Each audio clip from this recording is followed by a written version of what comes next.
Fox Sports. We are Baltimore. We are Wisconsin.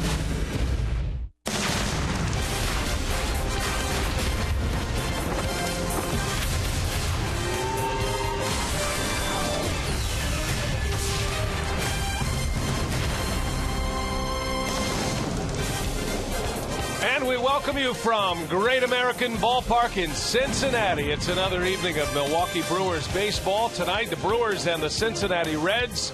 Game 2 of this 3-game series. It is the second to last game, road game of the regular season. The Brewers, believe it or not, are still in it. It's going to take a miracle, but mathematically, they are still alive. The tragic number is 1 right now. The Brewers have to keep winning. You hope the Giants keep losing. Hi, everybody. Brian Anderson along with Bill Schroeder. Telly Hughes is our reporter tonight. Great to have you with us this evening. We got another great night for baseball. It's going to be Kyle Loesch tonight for the Brewers on the mound. Milwaukee just trying to keep going. You don't know where it's going to end, but you just try to win as many games as you can at this point. Well, the one thing Kyle Loesch needs is some run support. He needs to get some runs. His starting rotation has been outstanding over the last couple of weeks. Just not a lot of margin for error for these guys. Kyle Loesch, in his last 2 starts, he has been terrific. He really hadn't had a lot of runs to work with, but 14 innings, he's only allowed 3 runs and really been able to do a good job keeping the baseball in the ballpark. Finally able to smooth out that delivery after that ankle problem in mid-August. He's throwing the baseball like he did when he started the first half of the season, 9-2. He neeeds to be that Kyle Loesch here tonight. Now you see the numbers on Kyle Loesch this year. He's going to come up short of his 200 innings pitched. That's always a big milestone for a starting pitcher. However, Loesch has hit the 30-start number once again, his 4th straight year, and his 10th season overall of 30 or more starts in a season. That means he's been relatively healthy, and this could be it tonight. Now, if the Brewers do end up in that miracle finish and they end up in a tiebreaker, Loesch would be the guy on the mound in that game on Monday in San Francisco. Hey, who knows, right? Bullpen's been great, and the guy who's been the best out there has been Marco Estrada. Telly Hughes will sit down with Marco when we continue.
Baseball on Fox Sports Wisconsin is brought to you by Menards. Save big money on all your home improvement needs at Menards.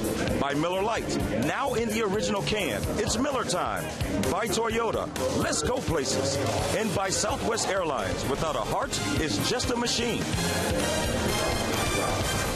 The Crew will look to even the score in the Queen City in Game 2 of their final 3-game series against the Reds this season. Hello and welcome back to Great American Ballpark. I'm Telly Hughes. Over the last dozen games, the Brewers have gotten playoff caliber pitching from their entire pitching staff, and the bullpen has been as equally as impressive as the starters. Marco Estrada has been a big component to that bullpen success. The former starter is riding a 14 2/3 scoreless streak this month, which spans over 8 appearances. And it really only took one small adjustment to readapt to being a reliever. It took me, a week or two to adjust to it, just to be able to get loose as fast as you have to out there, because as soon as that phone rings and your name's called upon, you probably have like 5 minutes to get ready. And whereas, before I was a starter, I would have 30 minutes to get loose and then do whatever I had to do. But yeah, that was the only hard thing to do, was to mentally prepare yourself within those 5 minutes you have or whatever, and just to get loose. Coming up, Cal Loach will look to keep the string of good starts rolling in Cincinnati. BA and Rock will be back with the first pitch and call between the Brewers and Reds on the other side of the break.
On the banks of the Ohio River, Great American Ballpark here in Cincinnati. That's a view from Kentucky. 77 degrees tonight, not a cloud in the sky. It is just a gorgeous late afternoon and evening here in Cincinnati, Ohio. Ron Renneke, the former Red, spent a little time here and actually was in their minor league system at one time as well. His 4th year as the Brewers skipper. It took the Brewers to a division title and to the NLCS back in 2011, and he is staring at 3 consecutive years without a postseason appearance.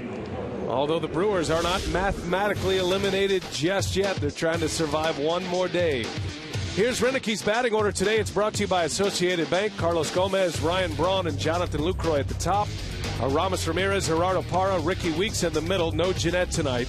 Lyle Overbay, Gene Segura, and Kyle Loach round out the Brewers 9 that will face Daniel Corsino, who took over in the Cincinnati rotation for the injured Matt Latos. Yeah, 24 years old. He has been throwing the baseball pretty well. 2 starts, one against the Brewers, have been very good. In 2 starts, he's allowed only 4 runs on only 5 hits.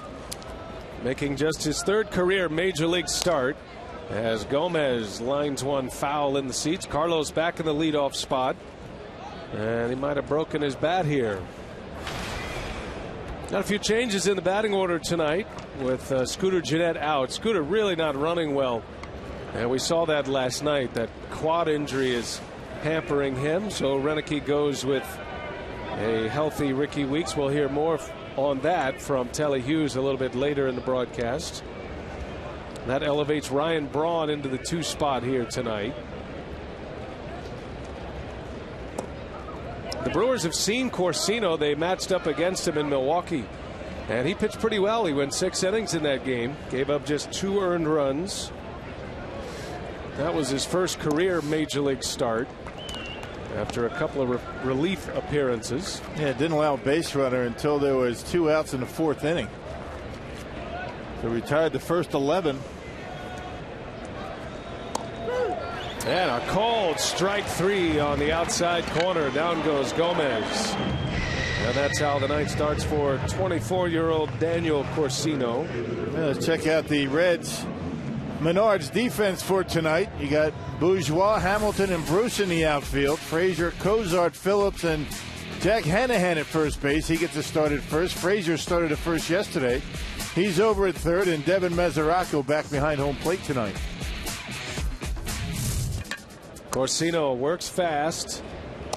He has drawn comparisons coming up through the Reds minor league system to Johnny Cueto. He doesn't have the power stuff that Cueto has, but he pitches a lot like him, both in form and his approach at the plate as Ryan Braun gets jammed, and a pop-up out to Hanahan for out number 2. And basically a 2-pitch pitcher. I mean, he's going to throw a fastball and a slider, not much else.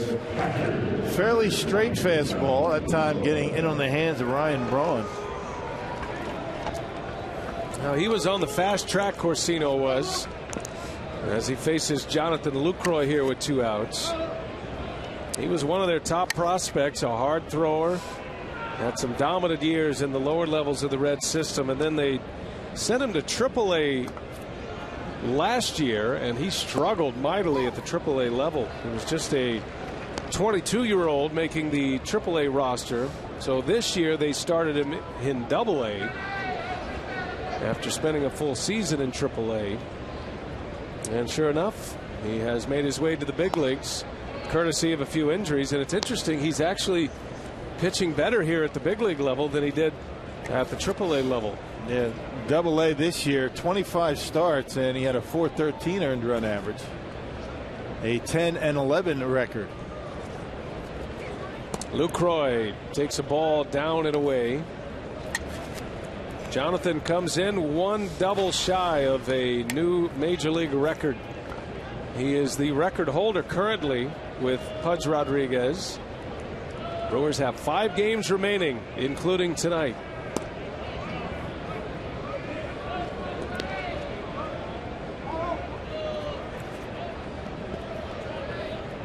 Yeah, Jonathan catching in his 130th game tonight. A lot of work for Jonathan Lucroy this year. He takes ball 4 and a 2-out walk issued to the Brewer catcher. A man on for Ramos Ramirez.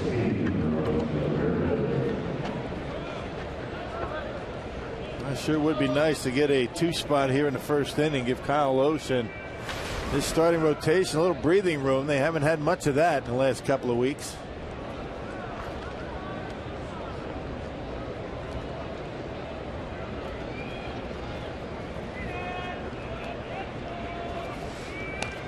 And a big swing by Ramirez. Yeah, Brewers have only scored 6 runs in the last 6 games. There's been a serious drought offensively, been shut out twice during that stretch.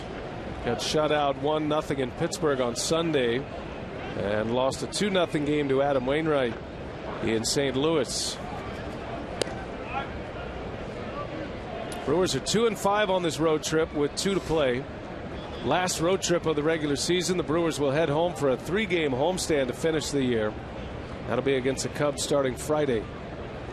Tomorrow is the finale, and it is a day game here in Cincinnati. Their early start, 11:35 or 11:40 Central Time. A little breakfast with the Brewers tomorrow, huh? Or maybe a brunch. Yeah, early lunch. 1 ball, 2 strikes on Ramirez. Lucroy at first. Corsino issuing a 2-out walk, and that one's in there for a called strike 3. Froze him. And Ramirez is gone on strikes. Couple of Ks in the first for Corsino. And now it'll be Kyle Loesch on the mound.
On Fox Sports Wisconsin. Thanks for hanging in there with us. Well, Big League Baseball, we're running out of telecast this season. Been a tough year for the Reds as well. First-year manager Brian Price taking over for Dusty Baker after the Reds were knocked out of the postseason last year. They lost in the wild card game against the Pirates. Price was the pitching coach and has emerged as the Reds manager, trying to endure this tough 2014 season. He's got a Rookie of the Year candidate, Billy Hamilton, leading off, Jason Bourgeois, then Todd Frazier, an All-Star this year. Mesoraco, also an All-Star. Brandon Phillips, Jay Bruce make up the middle. Jack Hanahan, Zach Cozart, and Daniel Corsino round out the Cincinnati lineup. And there is Kyle Loesch, the former Red, on the mound, matching up against his old club here today. Yeah, making his final regular season start of the season this year. 31st start. He's got 1 complete game. His last 2 have been very good. No decisions, both of them. He's only allowed 3 runs in 14 innings, making career start number 20 against Cincinnati. Billy Hamilton leads off for the Reds. Second in the league in stolen bases coming in. 1 ball, 1 strike. Hamilton swings and misses. 1-2 it goes. Hamilton leads National League rookies in RBIs, in runs scored, total bases, stolen bases, doubles, as he skies one into center field. That'll be Gomez for out number 1. But I think, Rock, it's going to come down to 2 players, Billy Hamilton and Jacob deGrom of the Mets, and the way deGrom is finishing his season, he might have the favorable votes to win that Rookie of the Year. Yeah, it looked like Billy Hamilton was going to be a runaway winner in the first half of the season. He was really off to a great start, but very sluggish second half for him, hitting just a little bit over 200, hitting 202 in the second half. Loesch gets ahead of Jason Bourgeois, and that one's into shallow center field. Both infielders are back. Weeks wants it, and he'll make the catch for out number 2. How about the Brewers defensively, Rock, courtesy of Menards here tonight? They got a change. You got Ricky Weeks making a start at second base against the right-hander. Again, Scooter Gennett not moving around all that well with that quad problem that he's had. Lyle Overbay at first base. Yesterday it was Matt Clark. Park, Gomez, and Braun in the outfield. Ramirez, Segura, and Jonathan Lucroy round out the Brewers' Menards defense. We see Ricky back in the starting lineup. A pinch hit appearance last night. Todd Frazier at the plate. Put a bit of a shift on for Frazier, who is their best home run hitter. And he has homered in consecutive games for the Reds. He hit one last night, his 28th of the season.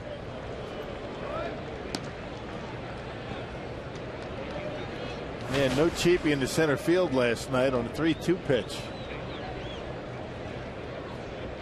Mike Fiers one pitch away from getting out of that first inning, 3 up and 3 down.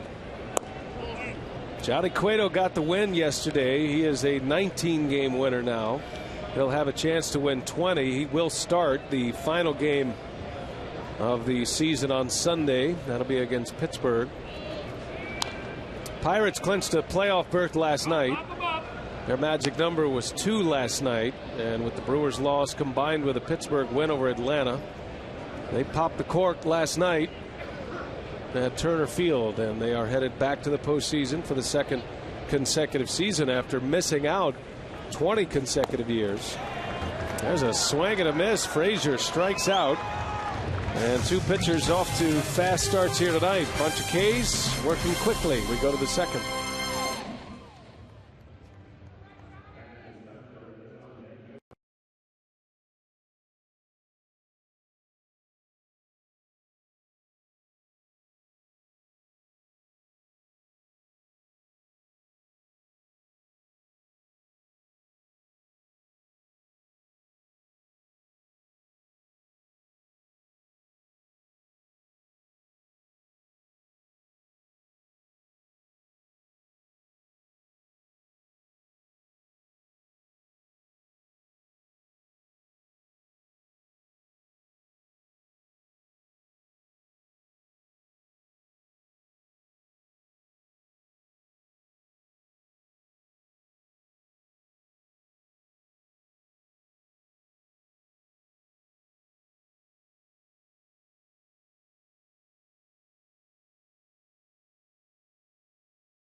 Scoreless. Ricky Weeks is due up second this inning, and Ron Renicky said that Ricky will get the rare start against a righty because Scooter Gennett, who has been dealing with a quad injury for the past 6 weeks, really showed that injury, and it played a part in last night's game. And Renicky said whenever an injury plays a part in a game, that's when you have to look at getting him out of there. And if you recall in that first inning, Scooter rounding third trying to score, you could just tell he was not at full strength, but he said that he'll give him a couple days and reevaluate him on Friday. All right, Telly, thank you. And that old horse racing term, go to the whip when you need to. And Scooter wasn't able to do that last night. He wasn't able to stretch out. He's been able to run with a normal gait when he's had to, and last night he showed he couldn't. Stayed in the game. He finished the game last night, or actually he was pinch hit for, but he was available for most of the game last night, and a good chance to get him off his feet. Depending on what happens here tonight and what happens in San Francisco, I would imagine we're getting to the point in the season, if the Brewers eventually do get mathematically eliminated, you'd see a lot of the young players getting some playing time. Parra, little ground ball to Phillips, and a poor throw, but Anaheim keeps his toe on the bag, and Gerardo Parra is out number 1. Yeah, we'll see how that all plays out, but you're right. I mean, Jeanette, he should have scored on a base hit by Ramirez in the first inning. It would have given the Brewers a 1-0 lead, but because he's not running all that well, got thrown out.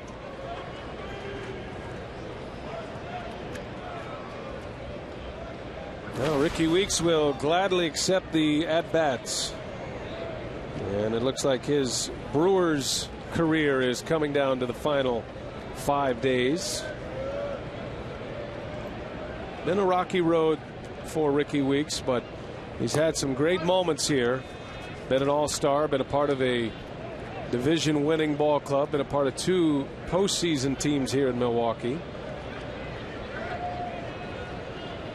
May have been a class act, not a tougher guy mentally.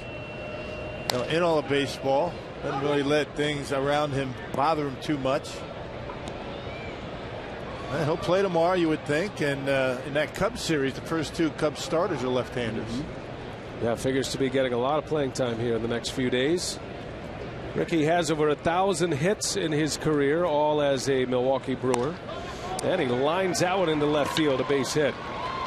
So the first hit of the ball game is from Ricky Weeks. It comes with 1 out in the second. Corsino hanging a slider, and Ricky able to wait back long enough and get the barrel of the bat on it. That was a hanger right there, middle in. And Ricky waited back and gets the base hit into left field. Hit that ball sharply. Got a lot of memories of great individual performances of Ricky Weeks here at Great American Ballpark. He's hit a bunch of home runs in this venue. So he's at first for Lyle Overbay.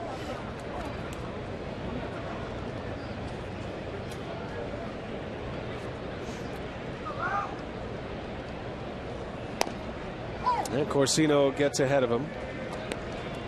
Corsino's lost a ton of velocity on his fastball. Those who have covered him, who have seen him coming up through the Red system, they're not sure why. They like his stuff and the fact he's been able to pitch effectively when they brought him up to the big leagues. He was with him this spring, and he could not get through innings without walking 2 or 3 batters. His command was a major problem with the big league club this spring training. Brian Price said it's finally good to be able to evaluate him on his stuff and not the fact that he's walking so many batters and you just don't know how you're going to pitch. And he's actually done pretty well. His first start was a success against Milwaukee. Well, he's been able to throw his breaking ball for strikes, and in 2 starts since entering the rotation for Cincinnati. 2 starts, 1 against the Brewers, 1 against the Cubs, and this is his first, one of his few starts here at home. I think this is the test that the Reds wanted to put on Corsino, have him face a major league team for the second time, see what kind of adjustments are made by the offense. Yeah, but still in all, at his age, losing about 5 miles an hour in the fastball, that's a concern. Yeah. Got to wonder what that's all about. 2-2 to Overbay with Weeks at first. And a bouncing ball up the middle, and Cozart has it, and a backhanded flip. Ricky is safe at second.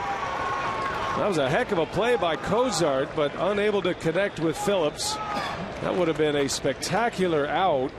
Instead, that'll work as an infield hit for Lyle Overbay. And you wonder if the Reds are going to take a look at that one. Brandon Phillips probably wasn't sure because he was trying his best to stay on the bag. Very close. Ricky doing a nice job hustling to get to it. It's a heck of a play by Cozart just to make it close. Wow. Yeah, this could get overturned. This is going to be an interesting call here. I don't think Brandon Phillips had his foot on the bag initially, but then went back to tag it. Now Brian Price out to the calling umpire, and he'll wait on his review team in the clubhouse, and they recommend to go ahead and challenge here, so Price will challenge. And they go to a review. That's the crew chief Dale Scott in the foreground. The calling umpire is Quinn Wolcott.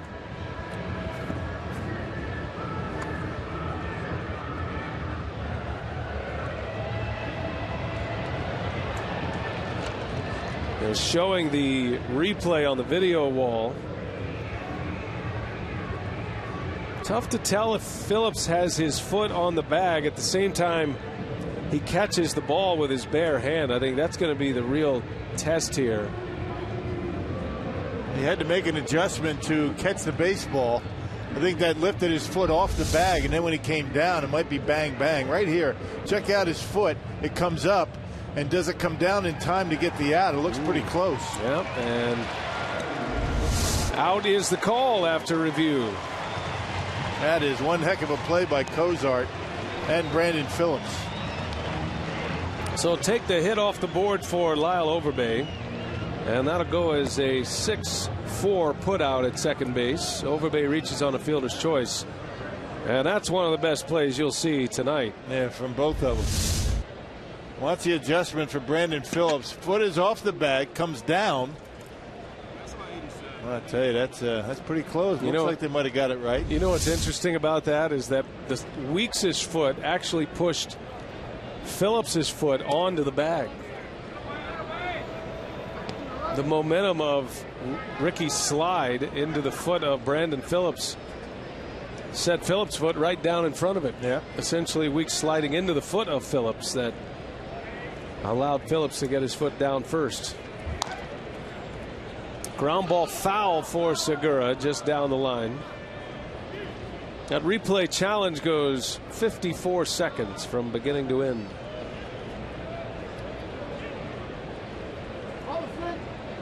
Anytime there's a close play, I never put it down in my scorebook until all the dust is settled.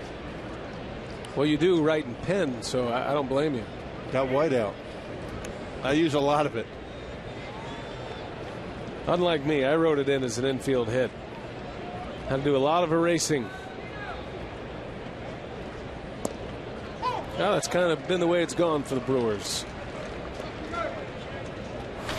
You make your own breaks. You just got to keep plugging on. I mean, you can't keep your head down and say, oh, here we go again. Just got to get the base hits and put some runs up and win some games. Nobody's going to feel sorry for you. Now the Reds went through their tough stretch right after the All-Star break. There's a bouncer to Hanahan, and Corsino is going to get through the inning. So it took a great play by Zach Cozart. Took a replay challenge to confirm it.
Jonathan Lucroy in a spotlight tonight. You got the two all-star catchers in the National League matching up in this series, and great offensive years for both catchers.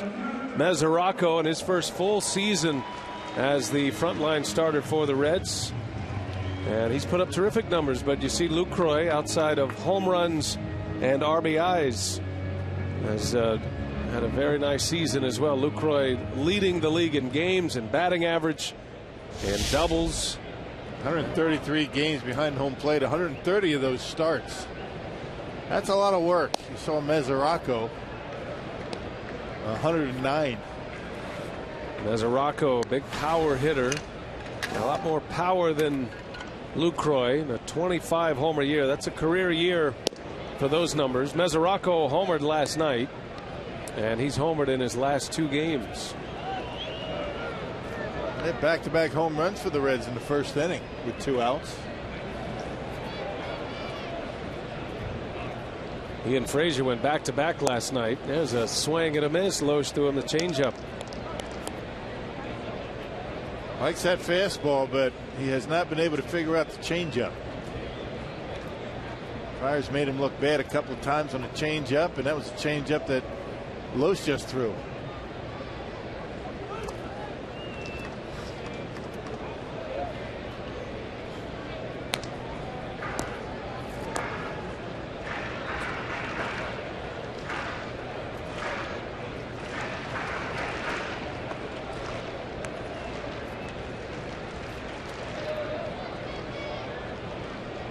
Got the one he wants. 2-2 the count. And another one. Threw him 3 in a row. Mesoraco chased it again. Down he goes on strikes. Second strikeout for Kyle Loesch. It's a good pitch to a good fastball hitter, and Mesoraco certainly is that. There's that changeup. Little bit of movement to it. You know, in the upper 70s, low 80s with a changeup for Loesch, and had Mesoraco way out in front. Kyle's got his delivery down again. He's been able to repeat his delivery. That ankle is 100%, and it shows. His last 3 starts, including tonight, have been very good as far as command goes, putting his pitches where he wants them. Here's Brandon Phillips. He swings at the first pitch and a drive into left center. That's going to stay in, and Gomez will run it down for out number 2.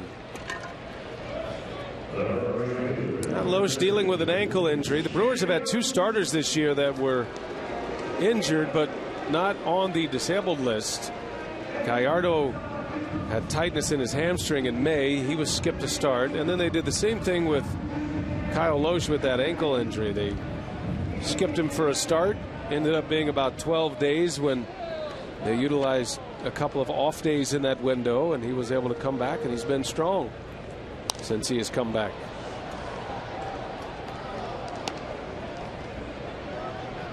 And Loesch had that stretch August and the first part of September where he was 1-5 after beating Cincinnati. Started the season 9-2, did Kyle. Things really going his way, but I think that ankle injury really hurt his numbers overall. Still, numbers very good. 371 earned run average. That's how good he was early in the season. He's got Jay Bruce in an 0-2 count. And a fastball just missed. Bruce tracking it all the way in. Hoping he wasn't rung up by Dan Isonia. I think he thought for a second that he was gonna.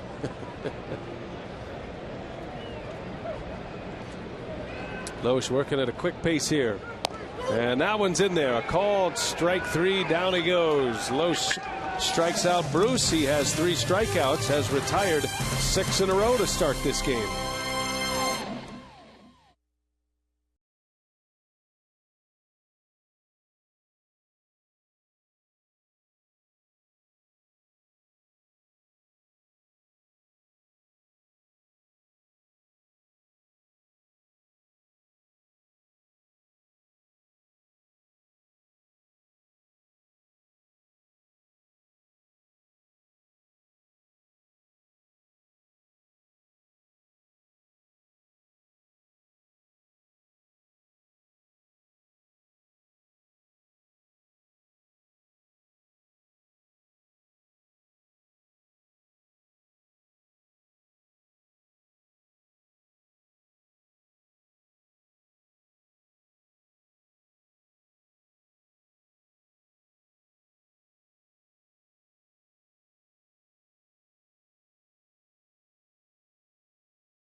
It's coming fast. History will be made. Baseball's postseason moves to America's new sports network. Fox Sports 1 is your new home for baseball's National League Division and Championship Series. And it all begins this October. And the man right next door to us, Tom Brenneman, will be on the call for a number of those games. Tom Brenneman on the Cincinnati Reds television network tonight. Our Chase playoff update. Washington and St. Louis and Los Angeles have all clinched playoff berths, as have the Pirates. The Dodgers, with a win tonight, can clinch a division title over the Giants. They've got Clayton Kershaw on the mound tonight. What do you have working in the postseason? I'll be doing the American League Division Series on TBS. Yeah. So not just Tom Brenneman, but BA is going to be doing the postseason again. Congratulations. Thank you. I'm looking forward to that. That'll be fun over in the American League circuit. Matt Vasgersian is going to be calling games as well on the National League side. Joe Buck. Now, the way I understand it on the Fox side, it's going to be Matt Vasgersian and John Smoltz. That'll be one team. And then the other group will be Joe Buck, Tom Verducci, and Harold Reynolds. And then Joe Buck and Tom Brenneman are going to go back and forth until they get into the World Series. Both will still call the NFL on Fox. So good times. Great voices all, and looking forward to jumping into the postseason. These games start to have so much meaning, and it just game is played at such a different level in the playoffs. Yes, sir. Looking forward to it. Kyle Loesch, a little lazy pop-up out to short for the first out of the inning. Now, if you have interest in the American League, the Baltimore Orioles beat the Yankees today. That has knocked the Yankees out of postseason contention. So for the first time in 21 years, I believe, I think it's 1993, it is going to be a postseason without the Red Sox or the Yankees. Gomez swings at the first pitch, and he's retired. 2 up, 2 down. Maybe changing of the guard, huh? Those Orioles had a heck of a season. Yeah, they ran away with the American League East. Still a lot to determine in the American League Central. The Tigers won today behind Verlander. He won his 15th game of the year today. Tigers beat the White Sox 6-1. That puts the pressure on the Royals tonight. And Cleveland leads Kansas City right now 3-0. Kansas City started the day 1 game behind Detroit for the American League Central. Kansas City's been handling the pressure pretty well, though. They're coming into tonight's game winning 3 in a row. Yeah, the Mariners have struggled. So right now it looks like Royals Tigers, I should say, or A's, as the wild card matchup. Whoever wins that Central Division will go into the Division Series. And it looks like the winner of the wild card will match up against the Angels unless Baltimore catches the Angels. Baltimore won their 95th game of the season. The Angels are at 98 wins. They beat Oakland today. John Lester took a loss today. And National League Central's still up for grabs. Game and a half, St. Louis and Pittsburgh. Right. Yeah, St. Louis lost last night. The Pirates won. 4 of the 5 spots in the National League are accounted for. But you know, the Pirates would love to chase down the Cardinals and win that division, put St. Louis in the wild card. Ryan Braun sends one to center field. That's pretty well hit. Back is Hamilton, and he leaps and makes the catch.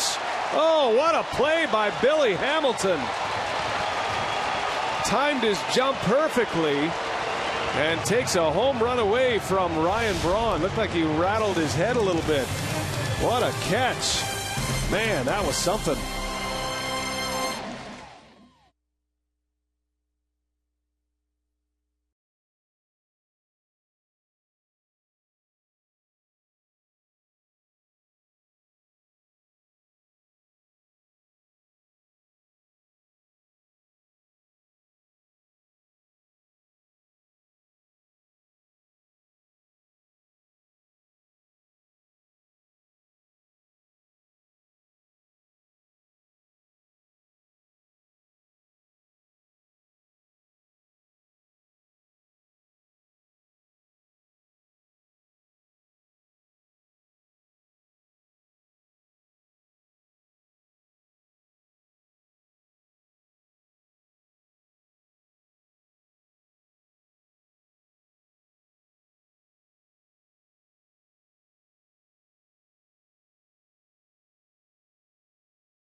Billy Hamilton, a converted shortstop, now in center field for Cincinnati. And check out the way he goes after that chain link fence out there, able to get some leverage.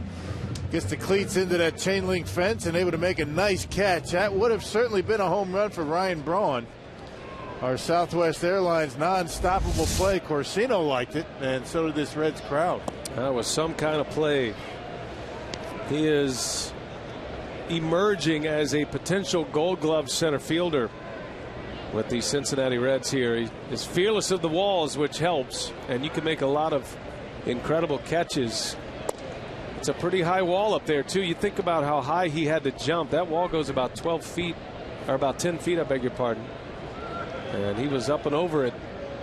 That chain link fence helps you a little bit. I mean, you could dig your toe or your cleat in there and get a little bit higher. Not sure he needed it on that catch, but what a play by Hamilton. Still learning how to play center field. Check him out. And going up, I think using that fence just a little bit to get some leverage, maybe get another inch. Get that glove over the wall. There's a base hit. Jack Hanahan with the first hit of the night for Cincinnati. So Hanahan singles to start the third inning. It's been a rough season for Hanahan. He's hitting under 200. Has not played much this year. He missed the first 4 months of the season with a shoulder injury.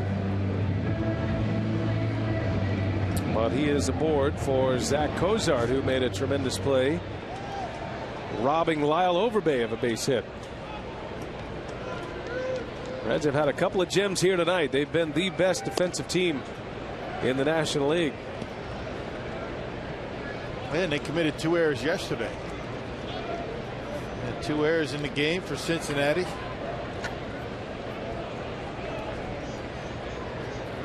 I saw Matt Latos down there talking to Billy Hamilton.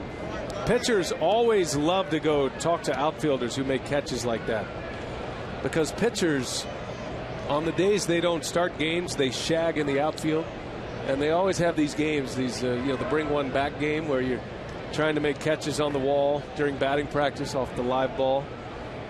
So he's going in there for a few pointers. Yeah, trainers love to see that from their starting pitchers. Climbing a wall. Well, remember, that's how Mariano Rivera got hurt a couple of years ago, shagging balls, and they said, would you please stop shagging balls in the outfield for your final year? He goes, no way. That's part of what I do. It makes this game fun. Most starting pitchers love doing that. 2 balls and a strike on Cozart. And a lead runner on against Loesch. And a foul ball, 2-2.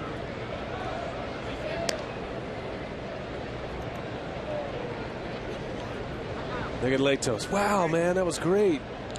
And he gives the ball to Corsino. An almost home run ball that I saved for you. There you go, kid. You're lucky to get this one back. He's a kid himself.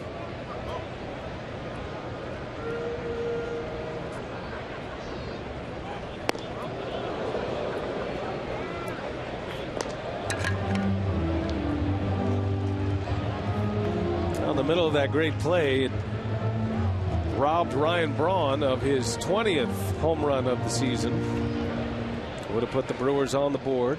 Yeah, just didn't quite get all of it, because when he does, they're not gonna come back. A little bit down on the end. I think it was a slider up in the strike zone.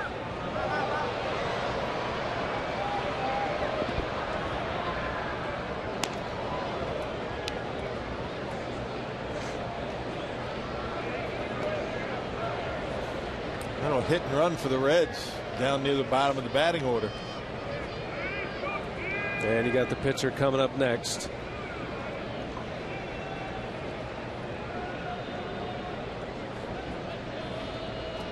Full count to Cozart. Hanahan takes off. Cozart swings, lines one center field. Gomez is there. And the first out of the inning. Cozart hit it hard, but right at the Brewer center fielder. Hey, students, head to Miller Park this Friday for the final student night of the season. The Brewers take on the Cubs. And all high school and college students can purchase $9 Terrace Reserved and $11.50 Lowe's Bleacher tickets, courtesy of Time Warner Cable. For tickets, visit brewers.com/students. Come on out and hang with us at Miller Park. We'd love to have you. Last 3 days of the regular season, make it a big party at Miller Park. Major League Baseball won't return until next April. There's a bunt. It's a good one. Overbay's only play is first. And Daniel Corsino gets down a sacrifice bunt to advance Anaheim. It's the second out. And we go back to the top of the order.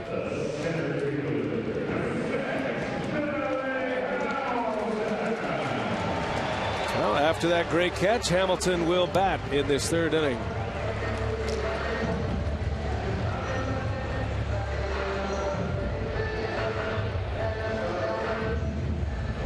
This could be a year when the MVP goes to a pitcher in the National League, Clayton Kershaw, and the Rookie of the Year goes to a pitcher, Jacob deGrom of the Mets.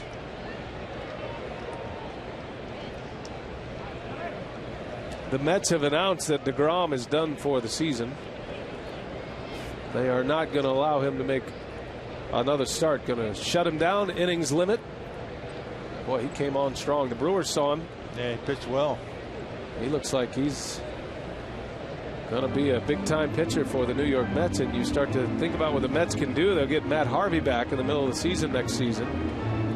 And they've got a chance to be very good.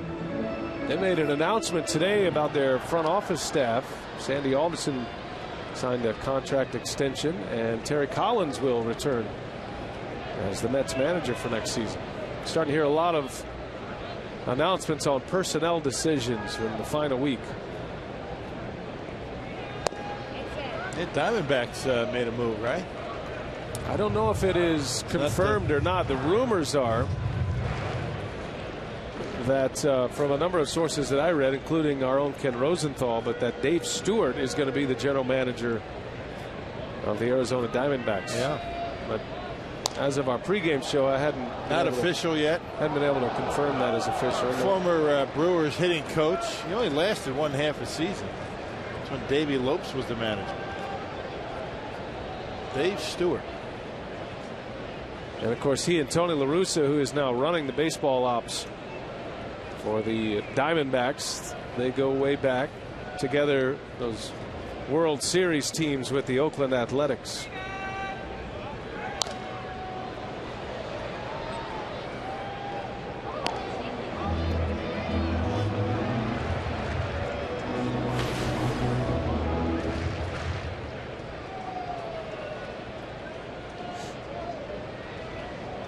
Hamilton flew out to center field in the first inning. Loesch trying to get him here and get through this third. Got a runner at second.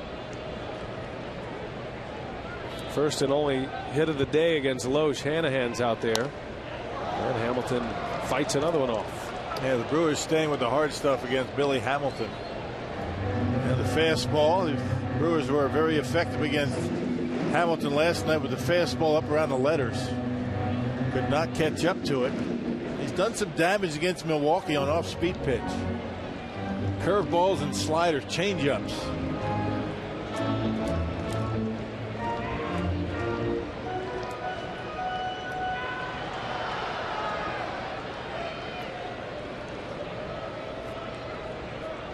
One ball, 2 strikes. Here it comes from Loesch. Fouls another one off. That was a change-up. The Vulcan grip changeup. Pitch that Loesch holds between his middle finger and his ring finger. Very unusual style of throwing a baseball. Gotta have a big hand to do that.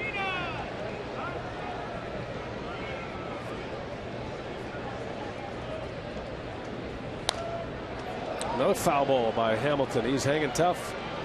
Can you do it? I can split him a little, but not like Loesch can. No. Like he can get his fingers It's a lot easier on either side of the ball. It's a lot easier with the index finger and the middle finger. I think next fantasy camp, I'm going to try to break out the Vulcan grip.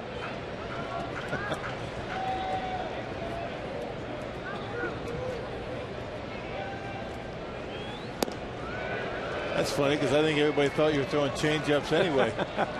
Oh, come on, man. I was throwing gas. I mean, what do you think I was bringing it up there? 60. Oh, come on. That's not right. See? That's not bad, 60. No, come on. 60. I bet you can't throw 60 right now. Here's the 8th pitch of the at-bat and a little soft liner to Ricky Wicks. I guarantee you I can throw 60. No, you can't. That's going to happen tomorrow.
My arm already hurts just thinking about throwing 60. You might want to rethink that. I'm serious. I'm going to blow out. You got a big month coming up. It's now time for you to tweet your photo using hashtag WisFanPhoto. Any orthopedic surgeons out there that would like to tweet, that would be good for us. It's all brought to you by AT&T. Come on, man. 60 miles an hour. You need to think about it. I think we need to have a radar gun contest when we get back to Miller Park. Oh, I'm not doing it. I got fantasy camp coming up. I can't be up on the shelf. Got to throw BP every day. I mean, are you going to let me warm up or what? Oh, yeah. I just got to go out there in my suit? And, no. Okay. I don't want you doing it. You're going to get hurt. That's a sad state of affairs. I feel you just took me down about 50 notches right there. Feeling old? Well, oh, join the crowd. Lucroy takes a ball to start the inning. We might have to do a whole charity drive. Spring training. To throw 60. Spring training. Well, if you're on Twitter tonight, let us know what you think. I'm curious to. I would be more motivated to do it if I had people against me. I might have to go through a whole program. Yeah. I'm going to give you all off season. Lucroy sends one to right field. And Corsino has his first out here in the 4th inning. All right, when is fantasy camp? Oh, there it is, right there. So January 18th. To the 25th. How many guys at fantasy camp throw 60 miles an hour? None. Really? No way. Come on. No. So anyway, you get round trip coach air. If you want to go to fantasy camp, you should definitely do it and prove to Rock you can throw 60 miles an hour. Just go to brewers.com/fantasy camp for more information. Yep, 321-8605. We've got about 15 spots left. Sign-ups are going well. Matter of fact, my buddy Rob Deere is having an adult camp in October. Call that same number, get some information.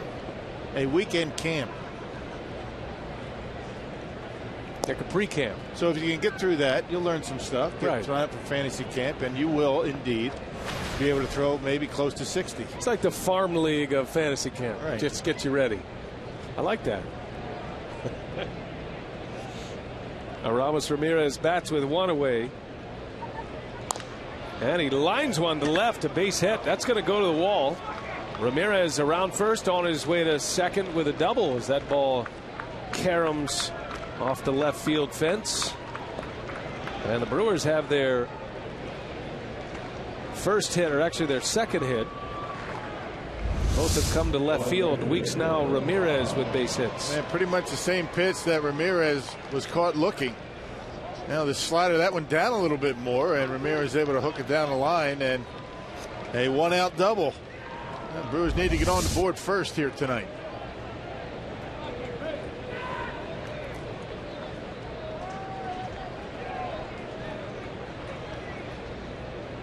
Here's Gerardo Parra.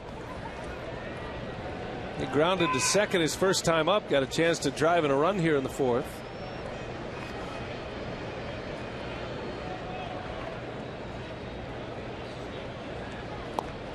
And a first pitch breaking ball is down and in.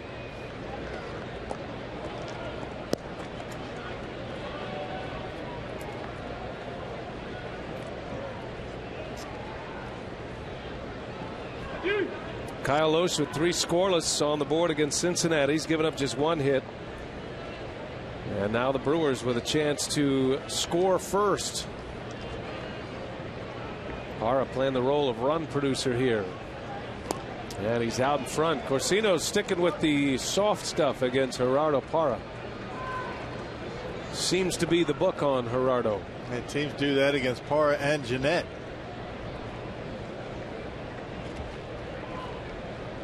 But you wait for mistakes. Nobody hits the good breaking balls. You wait for him to leave one up in the strike zone.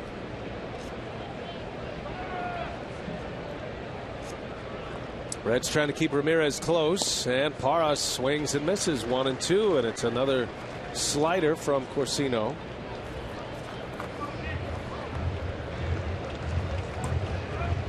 That's got Parra thinking a little bit. I like the way this kid just stays on the mound, and he's ready to go. He doesn't take a lot of time between pitches. Works quickly.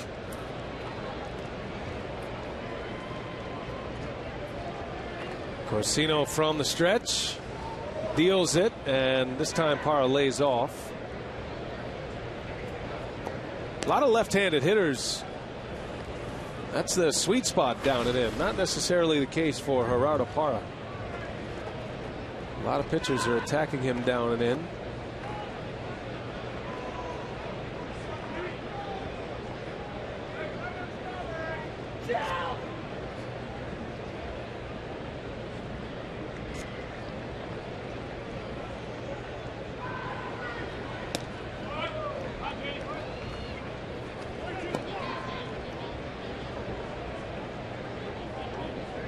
Run support has been tough to come by for the Brewer pitchers.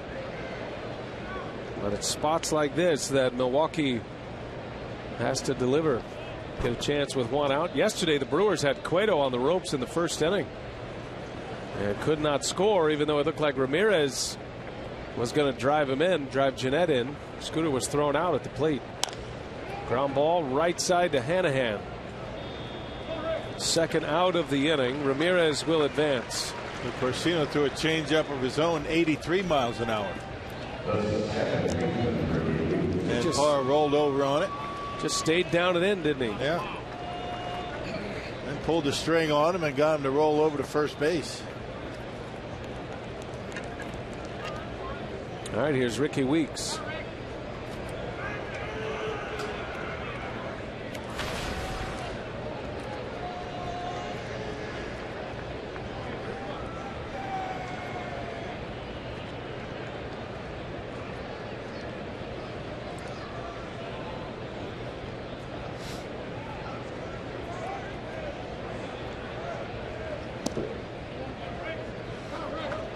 Not a whole lot of room behind home plate. Ramirez does not run all that well, so you got to make sure It doesn't carry him back if one gets back to the screen. 2 outs, runner at third. Brewers batting in the 4th inning. Cincinnati stranded a runner at second last inning. And Weeks lines one left field. That ball is well hit, and it is off the wall. In the score is Ramirez. Weeks is going to be thrown out by a mile at second base. So Ramirez scores the run, but Weeks will be credited with a single, and the inning ends at second base. 1-0 Brewers.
Milwaukee Brewers baseball on Fox Sports Wisconsin is brought to you by Piggly Wiggly, the official supermarket of Fox Sports Wisconsin, and by Marshfield Clinic. Don't just live, shine.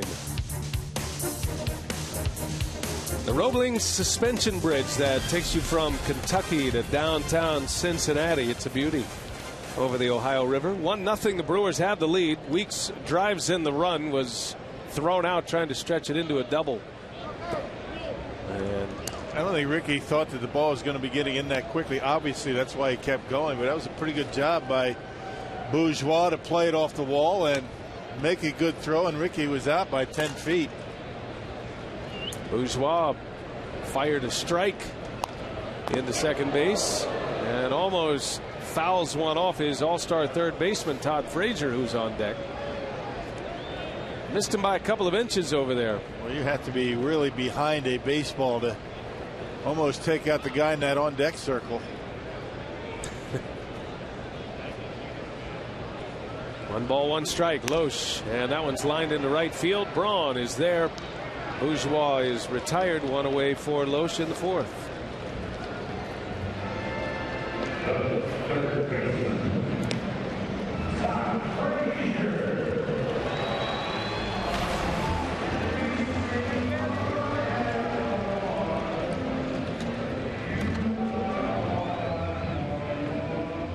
Todd Frazier, you always know he's coming up with the Frank Sinatra playing in the background as his walk-up music.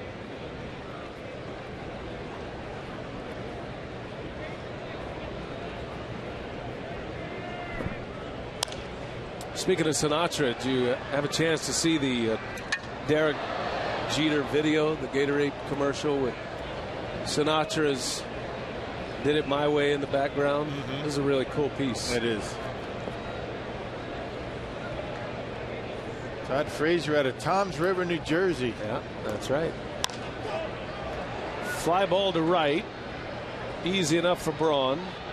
2 up and 2 down for Kyle Loesch. Hey, with the Brewers' new Upgrade Your Seats feature located within the MLB.com At the Ballpark app, you can upgrade your seats to exclusive areas such as the club level, dugout box, or even right behind home plate. Download MLB.com at the Ballpark free for your iPhone, iPod, touch, or Android device.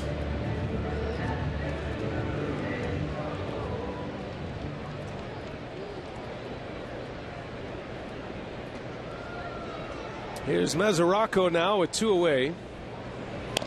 Right off the end of the bat. Loesch is just sticking with the changeup, and Mesoraco can't figure it out. 3 up, 3 down. Loesch, a very quick 4th inning.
Here in the top of the 5th inning, time to check in with the crew in the community.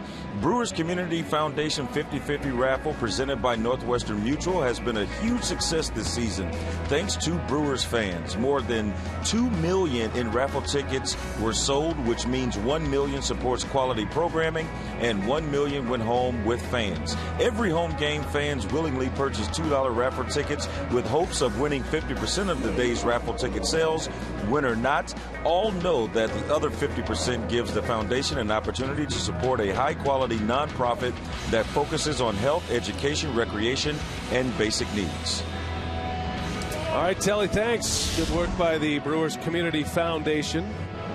Chris Heisey enters the game in center field. We'll have to have Telly dig up what happened to Billy Hamilton, assuming that it came on that catch, robbing a home run of Braun. He was grabbing his head in that sequence, but we'll see what the report is. And his shoulder, I think, too. But 2 of those 3 could have been either one or nothing, just making sure that he's all right.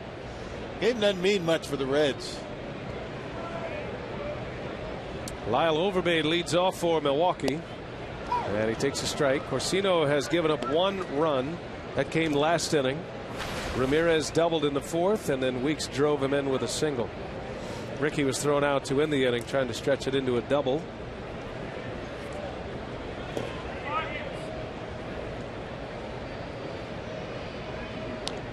Bunch of finals in from the big leagues today. Angels beat the A's 5-4. Orioles topped the Yankees 9-5 today.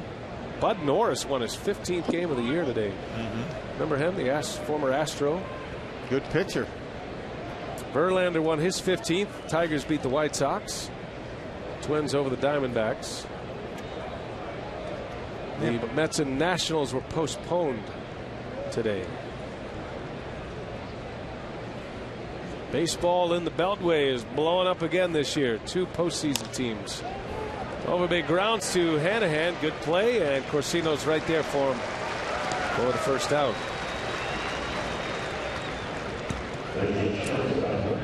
I could see that as a World Series this season. Washington, Baltimore. Angels are going to have something to say about that. American League going to have to go through the Angels for sure. They've got 97 wins this year. 36 games over 500. Yeah, Angels won today, so they're 98-61 now. Might be the only team that wins 100 this year. Looks like there's not going to be a team to lose 100 this year. Arizona the closest. They've lost 95 games before play today. I thought the Rangers were headed there, but they've actually turned it around under Tim Bogar after Ron Washington stepped down, citing personal reasons. Tim Bogar took over, and that ball club started to play well.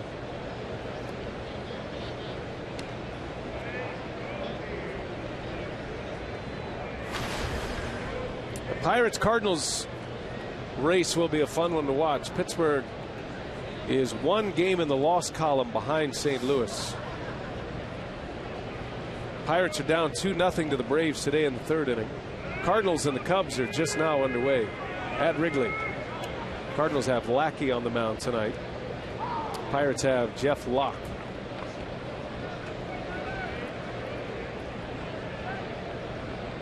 Segura with one away. 2-1 pitch is low. 3 balls and a strike.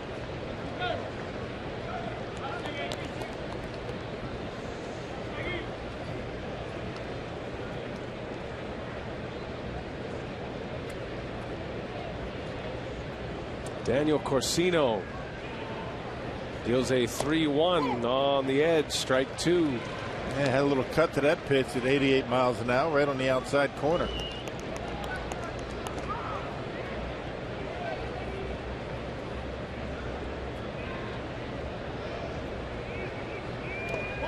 And he misses. Ball 4. So Segura, who doesn't walk much, draws one here in the first inning with the pitcher coming up. That'll give Loesch a chance to butt him over. The El Paso Bar and Grill in Ellsworth is tonight's Tavern of the Game winner. If they call the Brewers in the next 24 hours, they get 40 Miller Lite beer pen tickets to a 2015 Brewers home game. This offer courtesy of the Tavern League of Wisconsin and Miller Lite. Only 4 more Tavern of the Game winners this year. That's sad. El Paso, huh? We were just talking about El Paso, the city in Texas today. Jeff Brantley, the Reds announcer, he pitched there. You played there, right? Yep, I played there. The old Dudley Dome. Yep. Ball flew at El Paso. They got a beautiful new AAA stadium there this season. I believe that is the Padres affiliate. That was AA when I was there. Yeah, AA Texas League. Now they are in the AAA Pacific Coast League.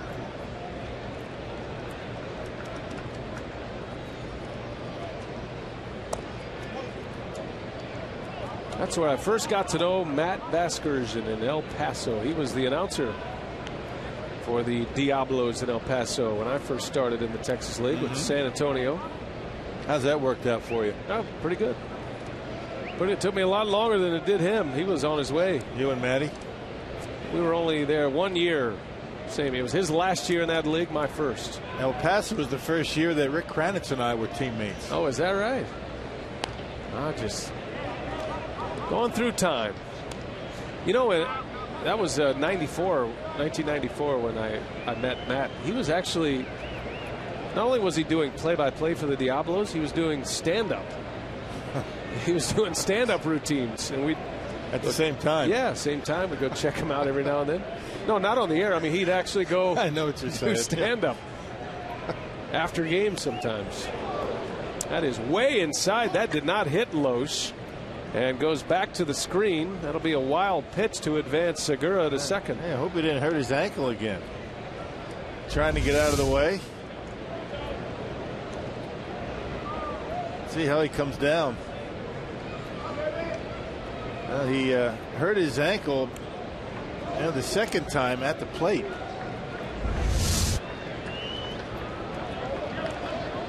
That was his right ankle that gave him trouble. Lowe's still up there to bunt. And now he's trying to bunt him to third, perhaps. Or not. That one is back to the screen. Wow, how about that? Lowe's draws the walk. And 2 wild pitches has Gene Segura at third base, and the Brewers got a chance to make something out of this inning. And the last 2, not even close. They trip out to the mound. Maybe Corsino's lost it here. Completely lost his command. It's always been the book on Corsino that his command is a problem. He's been pretty good here in the big leagues. And first time the Brewers have seen it. He was very good in his start against the Brewers at Miller Park. That's Jeff Pico, the pitching coach, talking it over with Corsino. Now you're on the mound. You got a runner at first. You've just walked a guy who rarely walks in Segura. But there's 1 out. Pitcher's trying to bunt, give you an out. So you're saying, all right, 2 outs, runner at second. If it's successful, no big deal. Instead, 2 wild pitches. He walks Loesch, who's trying to give him an out. And now it's first and third for Gomez. And a fly ball is going to score a run. Gomez last night got a hanger from Cueto, and he did not miss his Powerball home run number 22 of the season. Stayed back nicely and drove it to the opposite field. Got a chance to drive in a few right here. First and third. 1 gone. Infield is back. They're going to concede the run here. Ain't going for a double play. Tough guy to double up, though. Got a lot of room on the right side. Look where Phillips is. Not expecting the Gomez to go the other way on the ground, at least. Carlos thinking about bigger damage than that. And he swings and rips one foul. He hit it right on the nose, but got out in front of it.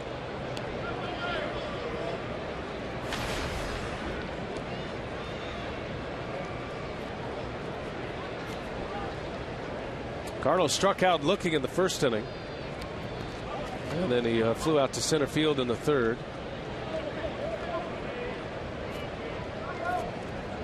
Ball and a strike. Brewers got a run last inning with a 2-out hit. Gomez into left center. That ball is way back there, and it'll bounce off the wall. Segura scores. Loesch chugging around third. He'll stop there. And that's an RBI double for Carlos Gomez. The Brewers have a 2-0 lead. Well, they got on top of that fastball. You got to wonder how long Corsino's going to be out there. The Brewers are starting to get some pretty good swings. He's falling behind in the count. And Gomez is able to go on top of a high fastball and rip it into the gap. That ball up, out over the plate. Gomez knows he hit it well. Not high enough to hit it out of the ballpark. And Gomez drives in a run. Loesch gets to third base.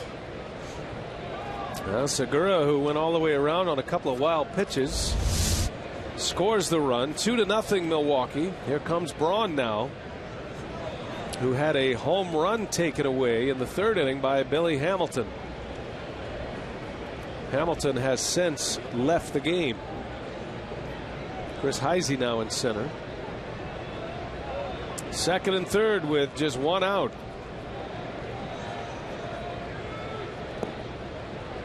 And the Reds bring their infield in.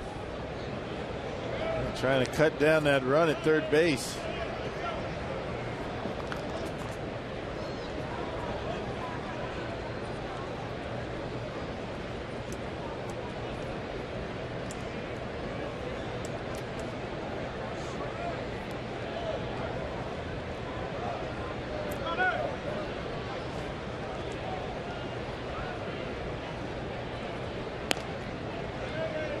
Two 2-0 on Braun.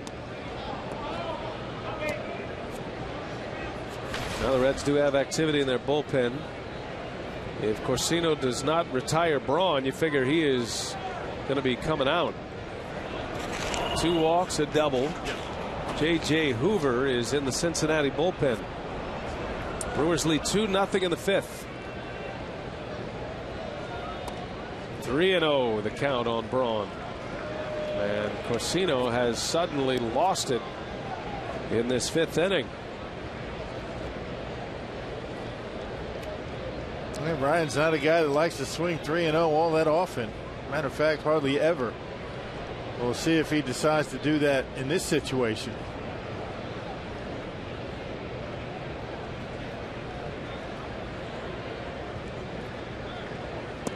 Missed badly. Didn't even give him a chance. A 4-pitch walk, and here comes Brian Price, and that's the end of the line for Corsino. So the bases are going to be loaded here with 1 out. A run is already in, and Corsino will exit in the 5th.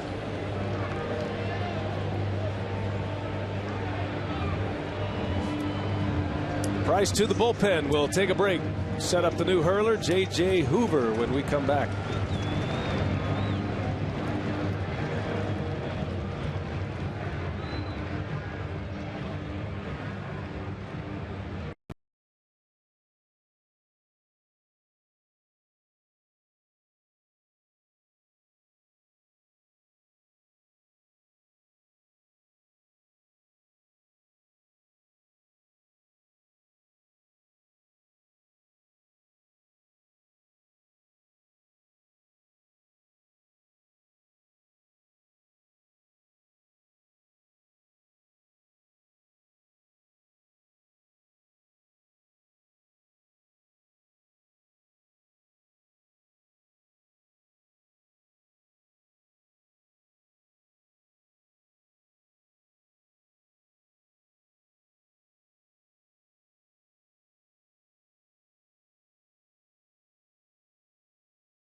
Cincinnati Reds, tough outing for the kid, and Cueto greets him in the dugout and is talking mechanics, talking about the game, and just right there with him.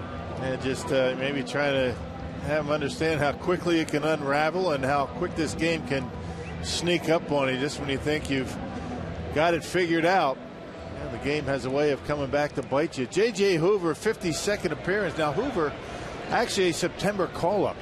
He began the season with the Reds. Had a rough time, as you can see, a 1-10 record with that earned run average over 5. Last time he pitched was back on September 14th at Milwaukee. 10 losses out of the bullpen this year. Jonathan Lucroy at the plate with bases loaded. Lucroy with the bases loaded in his career has been fantastic. Check those numbers. He's 5 for 9 this year. Does have a grand slam. He's had 3 of them in his career. Got a chance to empty him out here. The Brewers lead 2-0, hungry for more.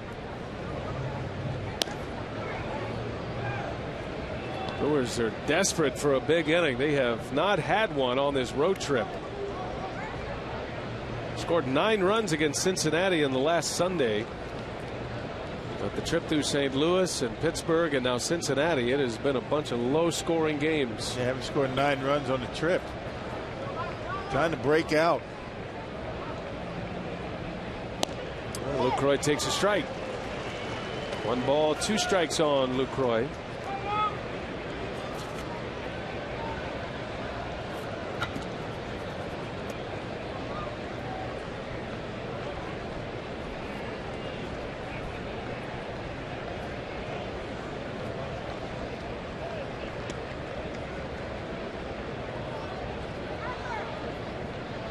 Hoover's got the one he wants.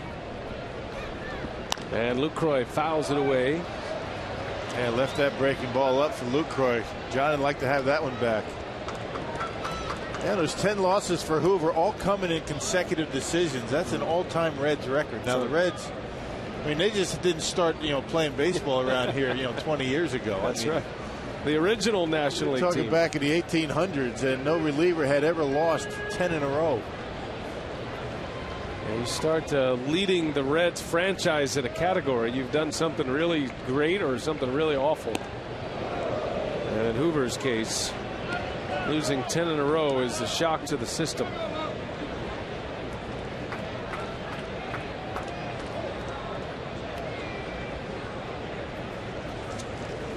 Hoover came to the Reds from the Braves. He was involved in the Juan Francisco deal a few years back. Bases loaded for Lucroy. 2 balls, 2 strikes now. And Lucroy into right field. Bruce is going to make the catch, and Loesch won't test the arm of Jay Bruce. A perfect throw in from right. That's the way it goes. I mean, literally right at Jay Bruce. What are the odds of that, right? Lucroy hit it hard, but right at the right fielder, and probably the last guy you want to hit a fly ball to with the man at third. One of the best arms in all of baseball, Jay Bruce. Lucroy hits it hard, but Loesch not able to score. Yeah, he fired a strike in there. So here is Ramirez. It's not just Loesch at third either. There's a lot of guys that wouldn't be able to score on that one. Bruce has a cannon in right field. See if Ramirez can pick him up with 2 outs. He took a swing at it. 10 career grand slams for Ramos Ramirez. It's a big number in his 17 seasons. But he is still looking for his first hit with the bases loaded this year.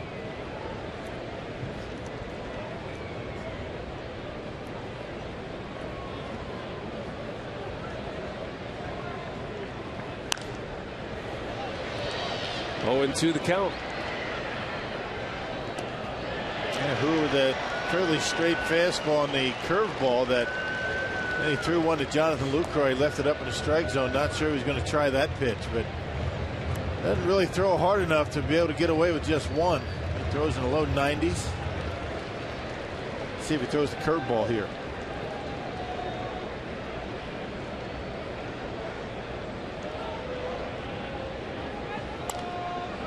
Ramirez able to just foul it off.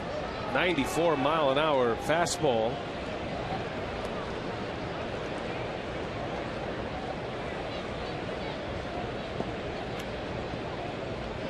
Hoover has some strikeout ability. There was a game earlier this year. He pitched in 2 innings against the Cubs. He struck out all 6 batters he faced.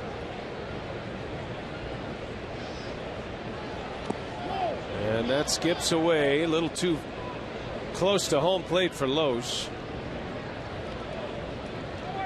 1 ball, 2 strikes on Ramirez.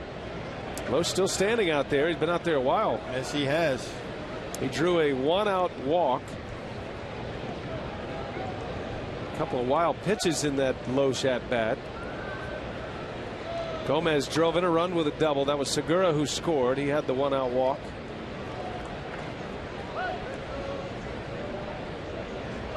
Three walks in the inning and a double. And Ramirez able to check his swing. Almost got him to bite. That back-to-back breaking pitches, and Ramirez able to hold up both times. Trying to go back to the fastball here. Doesn't want to go 3-2.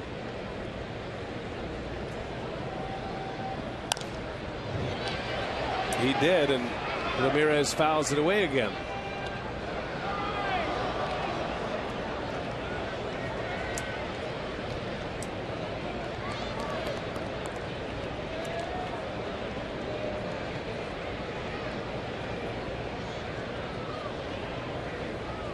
It's been 10 days since Hoover last pitched in a game. 2-2 pitch. Up and in. Ball 3. Well, now it's traveling time for the Brewer base runners. All 3 will be in motion here with Ramirez in a 3-2 count. And you know Hoover has the pressure to throw a strike on him now. There they go. Ramirez strikes out. He threw a slider. He got him. Ramos Ramirez strikes out with the bases loaded. And the Brewers get just one. 2-0 Milwaukee.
more in the top of this inning. But J.J. Hoover able to get out of it. Hey, the Brewers return to Miller Park this weekend to take on the Cubs in the final series of 2014. As part of Fan Appreciation Weekend, fans will enjoy a number of giveaways and prizes all weekend long, ranging from 2015 tickets to a brand new Chevy Equinox. For details, visit brewers.com/fan appreciation. Well, Kyle Loesch, after a tour on the bases last inning, ready to start his bottom of the fifth. At carsoup.com trivia: how many feet would a ball have to travel to reach the Ohio River from home plate?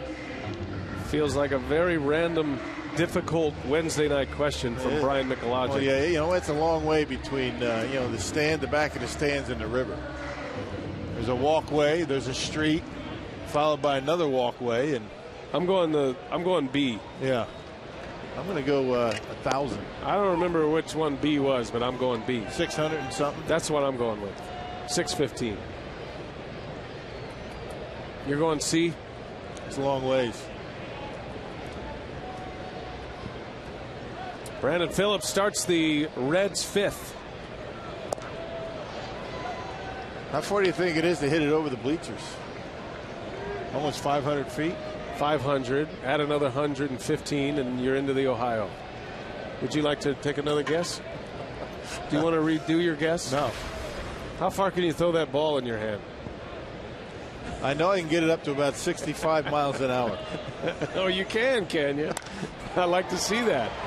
Phillips flies to right on the first out for Loesch. Braun's been busy tonight. That's another challenge I've always wanted to experience, because you always have a ball in your hand, or you do a lot.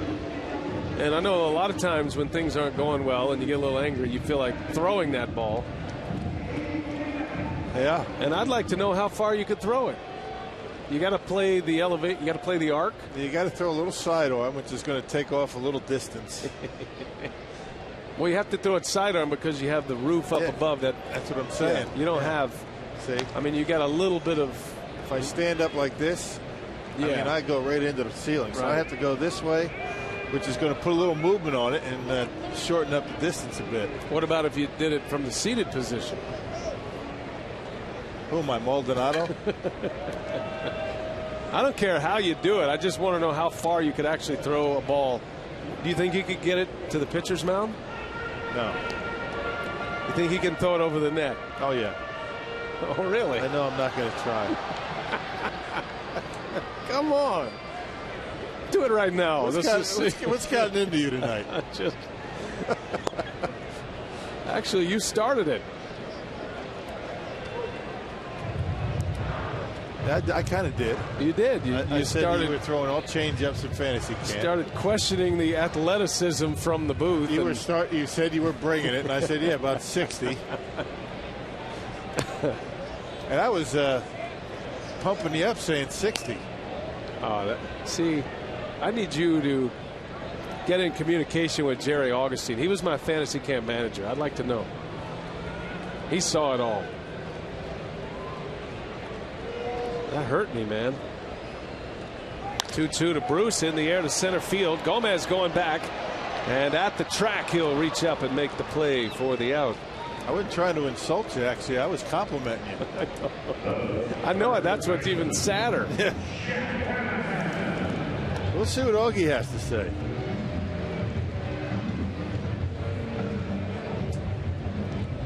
We'll see him at Miller Park. He's our unofficial judge.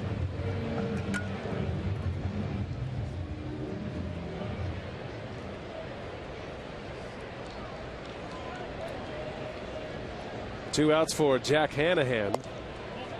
Telly's involved in this as well. Telly played college baseball. Telly, how fast can you throw a ball? Now, probably high 60s. Whoa, see? A little flare into left center. That's going to fall, a base hit. And Jack Hanahan is 2 for 2 tonight. Has the only 2 hits for the Reds. How about Telly dropping high 60s on you? See, You're saying I can't even throw 60? And Telly says 66. Now you're trying to insult Telly. When's the last time you picked up a baseball? Well, that's the thing. I don't know if my arm will be attached after trying to throw it in the high 60s, but I think I can give it a good shot. So we let you warm up, and then you're saying you're going to throw 67, 68 miles an hour. I think I could. Okay. I think he can too, Telly. Rock does not, however. I didn't say anything about Telly. You're making me feel even worse.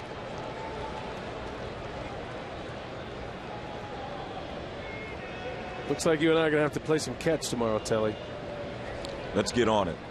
Let's prove Rock wrong. We got a game. We got Fox tracks. I'd like to know before we went on the air with it. Cozart rolls one to third. Ramirez scoops it and throws him out, and Kyle Loesch keeps it rolling here. He's got a whole mountain of runs to work with, and Loesch putting up a 0 through 5.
With a 2-0 lead over the Reds, Billy Hamilton, after making a home run saving catch on Ryan Braun, has left the game with a mild concussion. He really hit the wall kind of hard, and we saw him holding his head. I thought it was maybe an ear as we take a look back at the third inning, going up and getting it, and then you'll see him come up and grab the side of his head. Looks like he hit his head on the side of that wall right there, guys, and once again he left the game with a mild concussion. Yeah, behind that yellow padding there's a bar that runs across to stabilize that wall, and I think he hit it flush. So a tough break for Hamilton, and if he has the concussion symptoms, they may just shut him down for the year as well. There is a 7-day concussion disabled list in Major League Baseball. Have to see how he comes back tomorrow. They will take no chances, I promise. That's not something they mess around with. Gerardo Parra leads off for the Brew Crew. We play in the 6th inning now. 2-0 our score. Hoover is back to work.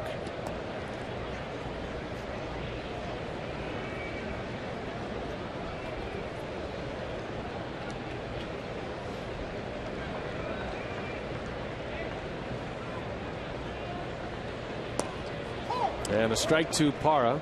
1-2 now. I'll tell you, that last pitch that Hoover threw to Aramis Ramirez was a big league breaking pitch right there. I mean, that completely fooled Rami. Put that slider right on the outside corner and fooled him.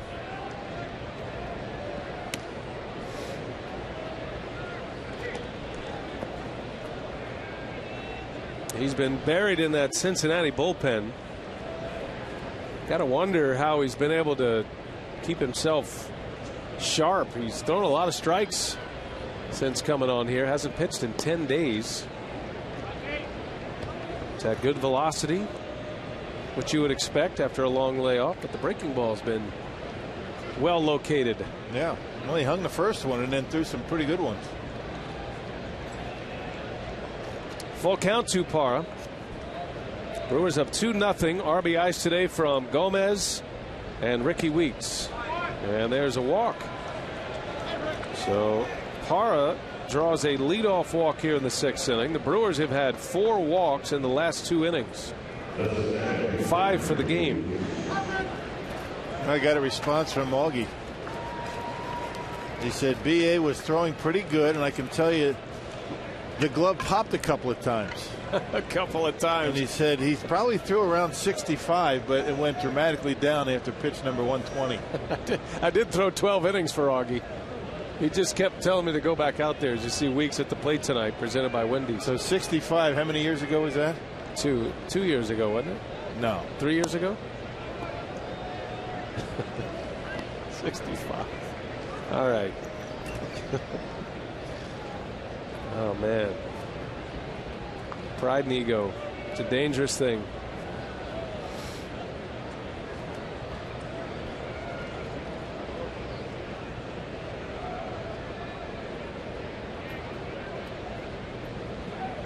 Ricky Weeks pops this one up into shallow right center. Phillips is back there. He'll give way to Bruce. And Weeks is retired for the first time tonight. Yeah, pitched 12 innings in that fantasy camp game, and like after the 6th inning, I kept coming off the mound, and Augie said, "You got another one in you, right?" Sure, Skip. How'd you do after that? Oh man, I'm telling you, the next 3 days, I could not do a lot of things. You're doing a lot left-handed, right? I'm telling you, you have no idea. Here's Overbay with 1 out. I don't want to scare anybody out of fantasy camp. That's just my story. Some people have to be smart. Well, just understand, as the director, I don't want to scare people away thinking everybody's down there throwing, 80 miles an hour. So I might have shorted you a few miles. Oh, I see. Okay, good. Well, I appreciate that. Thanks for. There's always a method to the madness. Thanks for the full disclosure.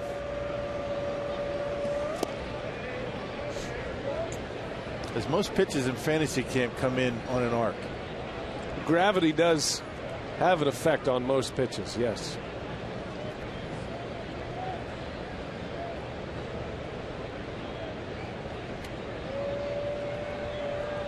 I'll see if Overbay can get into one here. At Parra at first, Overbay takes a ball down and away. Atlanta finally scoring some runs tonight. They're up 6-0 on the Pirates. Game's in the 5th inning. Tough night for Jeff Locke. Could affect his postseason potential for the Pirates. Meanwhile, St. Louis and the Cubs are scoreless at Wrigley, bottom 3rd.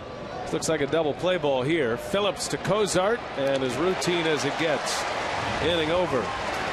4-6-3 double play. Overbay 2 outs with 1 swing of the bat, and we go to the bottom of the 6th.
It's just a machine. By the Wisconsin Lottery, reminding you to please play responsibly. And by Miller Lite, now in the original can, it's Miller time.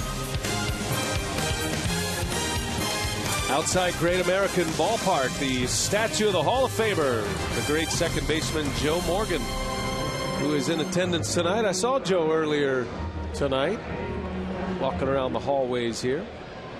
Man, never know who you're going to run into around here. Kyle Loesch back to work. Here is Donald Lutz, pinch hitting.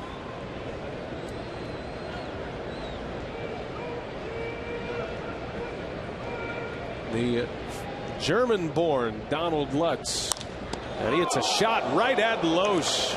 Kyle makes a great play for the first out of the 6th inning. That had some heat on it as well. That's a good job by Loesch to get the glove down and not only catch it, but being able to avoid getting hit by it. Look out, Kyle. Nice play. All right, 1 out here in the 6th inning. Loesch rocking and rolling here tonight. He's only given up 2 hits. Both of those hits were off the bat of Jack Hanahan. Loesch has 4 strikeouts. Back to the top of the order here. Remember, Hamilton taken out with a mild concussion. Heisey's first at bat.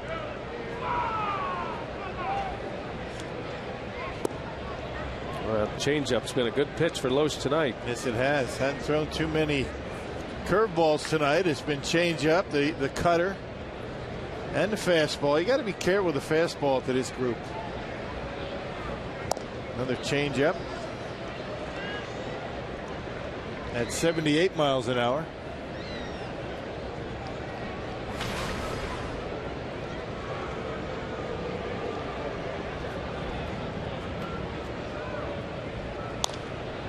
In the air to the left, high fly ball that'll stay playable for Parra.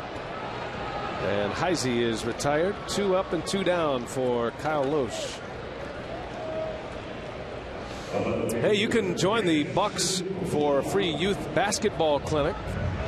Comes with instruction from a Bucks rookie, Johnny O'Brien.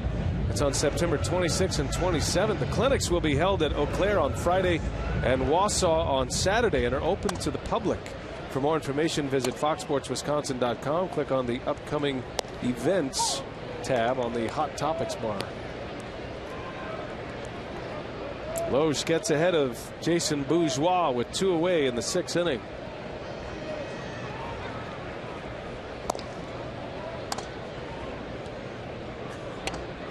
Inning started with a line drive right back to Loesch. Made the catch on it.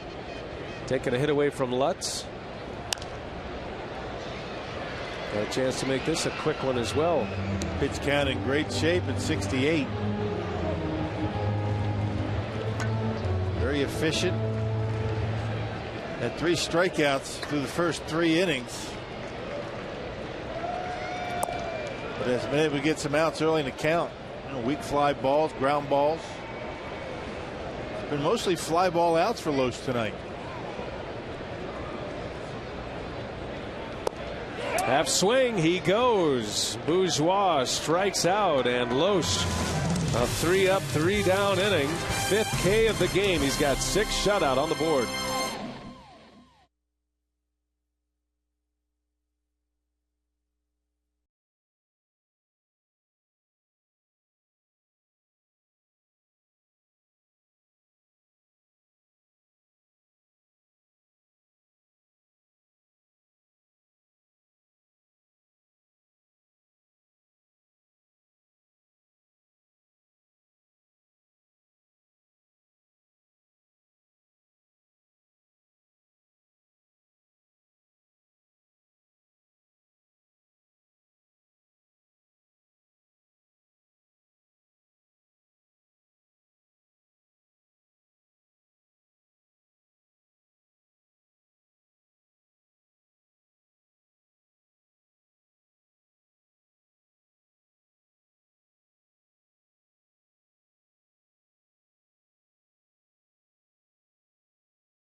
series. Back at it tomorrow afternoon, a day game. And we're headed to the top of the 7th. Our trivia question: how many feet would a ball have to travel to reach the Ohio River from home plate? A, B, or C? I went with B. Rock went with C. And the answer is B, 615 feet. A ball would have had to travel 1,200 feet to reach the river at Cincinnati Field. That's what I was thinking about. Yeah, I'm sorry. I got confused. That's not on you, Rock. Matter of fact, the longest home run at Great American Ballpark, Adam Dunn hit a 535-foot homer. That was back in '04. It cleared the right field seats, bounced off the concourse and then the road, and it rolled down a parking lot, came to rest at a piece of driftwood in the river. That's a fact. That's a fact, Jack. I remember a home run that Dunn hit here against the Brewers that landed in the last row of seats out there in right field. As Villarreal continues here for the 11th time this year, a 355 earned run average. He started the year in AAA Louisville, went 6-2, had a couple of saves and a 320 earned run average. Got called up on August 21st. Last pitched on Saturday against St. Louis. Gene Segura leads off, and a swing and a miss. Segura scored a run. He got it started in the 5th inning with a walk, a 1-out walk. Adam Dunn now playing for the Oakland A's, and he has a chance, if the A's can get it together and hang on, he's got a chance to play in his first ever postseason. Adam Dunn. Wow. Traded from the White Sox to the A's.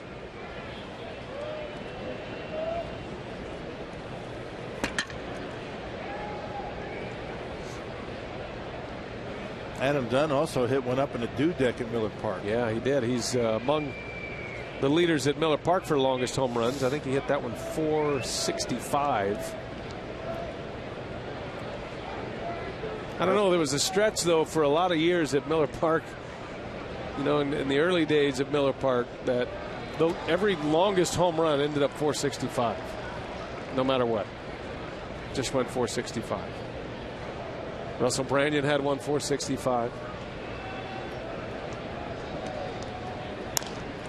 There's a ground ball, and oh, look at Phillips, and he cannot get to his feet. It was going to be tough to throw out Segura anyway, but impressive enough that Phillips kept that one out of right field. Yeah, just so good. I mean, he never lets down. I mean, even when his team's out of contention, just a few games left. I mean, he's always going to give you 100%. Look at this play here. Able to keep it in the glove, but trying to make the transfer and the throw, just couldn't do it. But a heck of an effort by Brandon Phillips, the best in the business at second base. Yeah, he's something, boy. Made a great play last night. He gives you a highlight reel effort just about every night. Made one tonight. Yeah, he force out at second. He and Cozart connected on a dandy. You'll be seeing that one all over the highlight reels tonight. Cozart laid out for it, took a hit away from Overbay on a play that had to go to a challenge. It was overturned to an out.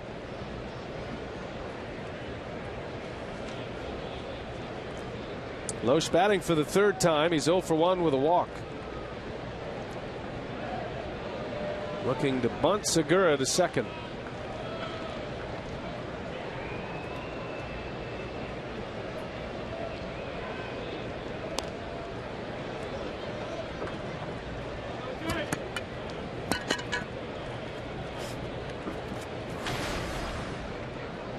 Well, we'll be keeping an eye on the Giants and the Dodgers tonight.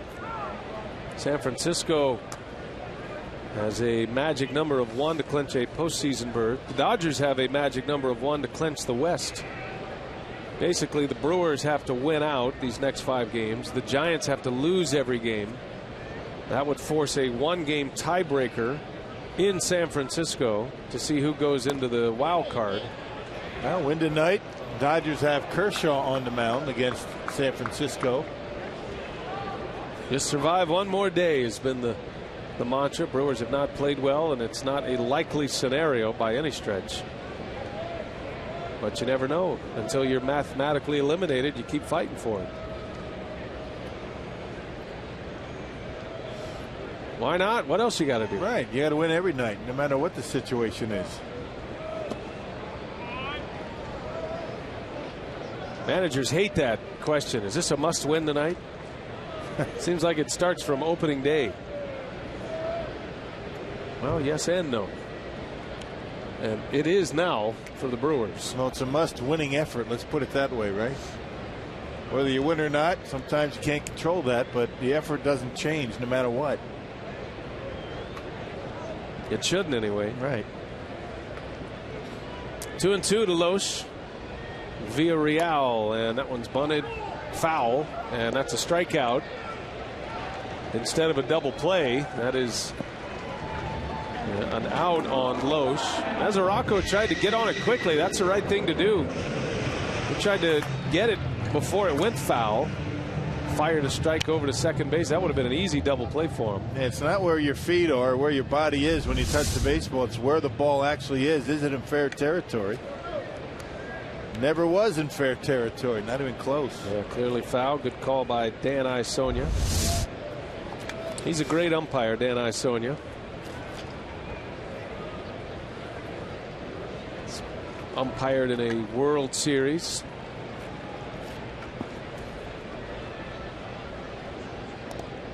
Matter of fact, Dan Isonia made a call in a World Series game. That was, I believe, the Tigers and the Giants in San Francisco. A play at the plate.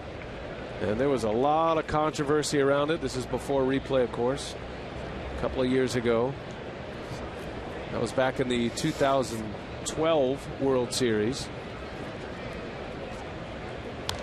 Jimmy Leland came out. It was a call that went against the Tigers. I remember it well. Leland came out and he was yelling and screaming at Isonia. And then went back to the dugout and then actually went and saw the tape himself. And then the next inning he came out and he goes, "Hey, Danny, you got it right, pal. Nice going." Yeah, he's good. Right on it. Boy, the umpires love to hear that, huh? Now they don't have to. They don't get that very often. They go to replay now.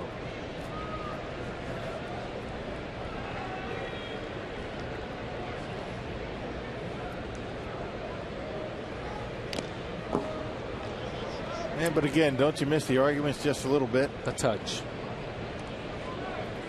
Always has been part of the game, and no longer. Still some arguments, but it's not like what it has been. I mean, jaw the things, to jaw. Yeah, the things you can argue now they've been limited significantly. I don't know. I always thought that was kind of a fun part of the game. Yeah. Think about Lou Piniella throwing a base. Earl Weaver.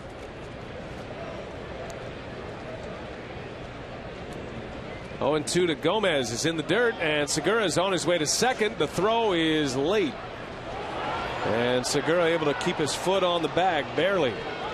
It's another great thing about Phillips. He just kept that tag right on him just in case. Never gives up on the play, right?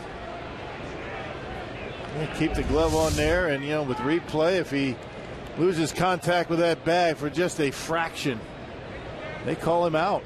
Stay right on it. His foot left the base, but he pushed him off. Phillips picked his foot up off the bases. They're not allowed to do that. Remember, Brian Price has already issued a challenge. That was overturned, so he won that, so he still has one. And he's checking with the second base umpire. It looked like Quinn Wolcott was right on it, and he's explaining what happened. You can't push a base runner off the base and get an out. This is something that you can argue about. So he's on the bag, and Phillips kind of knocks his foot off. Now, you're not supposed to be allowed to do that, but you'd have a hard time convincing Atlanta Braves fans that that's the case. Right. Remember Ken Herbeck? Yeah. Was that against Ron Gant in the World Series? Yeah, I don't forget who it was, but I remember that or Lonnie Smith play. Maybe. Was it Lonnie Smith or Ron Gant? I don't remember. Can't remember. I remember the play though. Yeah, it was Ron Gant.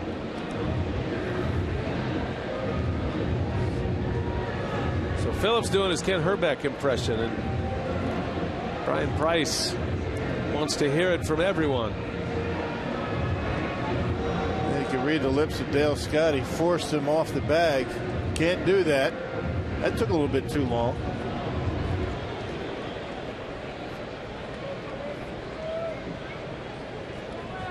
All right, so Segura now at second base with one out.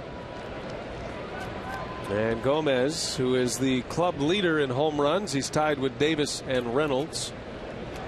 Ryan Braun had a potential 20th homer taken away earlier in this game in the third by Billy Hamilton.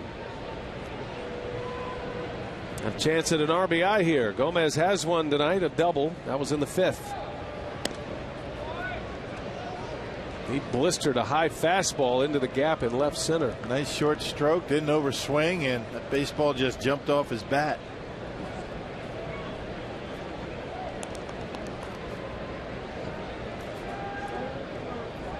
Two balls, two strikes. Villarreal's first inning.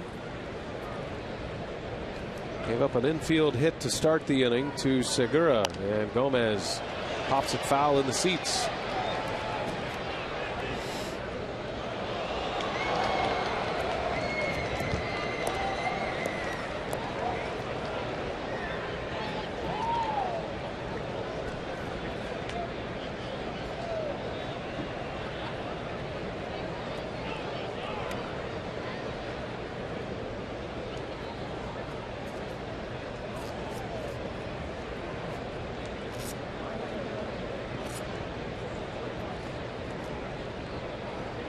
Do it again, another 2-2. Whoa, way inside, almost hit him. Mark Gomez peels out. And a good thing that was headed right for his helmet. Yes, it was. Boy, Gomez somehow able to avoid this. Look at that, right at the head, and Gomez able to turn away just in time. Look out.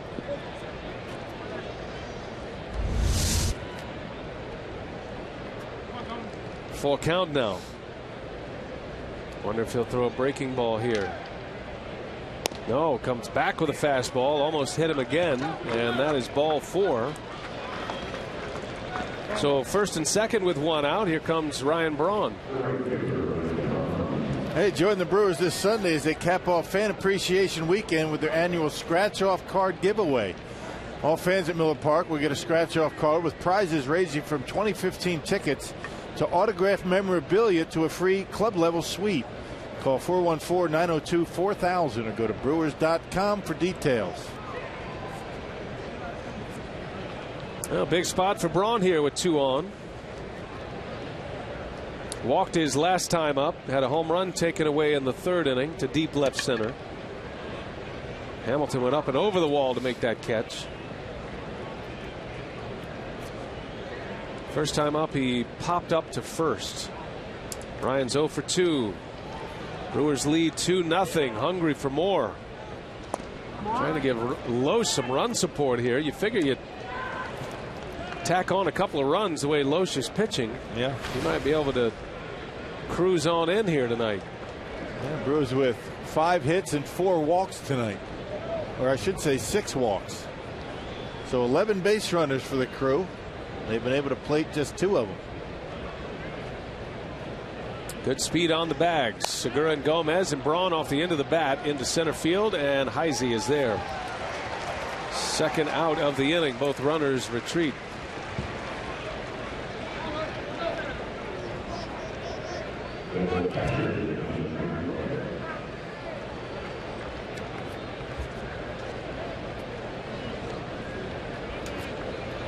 Now to bring up Lucroy now.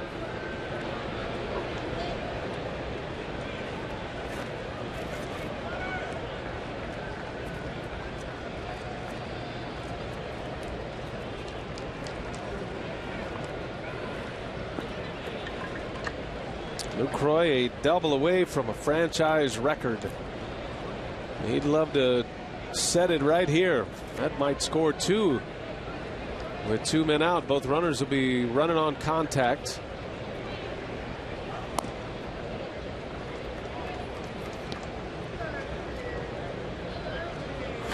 Lucroy walked in the first, had the bases loaded in the 5th inning, and lined out, hit right on the nose, but right at Jay Bruce, and the runner at third was Loesch. Wouldn't have mattered, I don't think. Yeah, Bruce fired a bullet in the home plate. Maybe Gomez scores on that, but not too many others. Came in on a line drive and had his momentum going toward home plate. One of the better throwing arms in all of baseball in the outfield.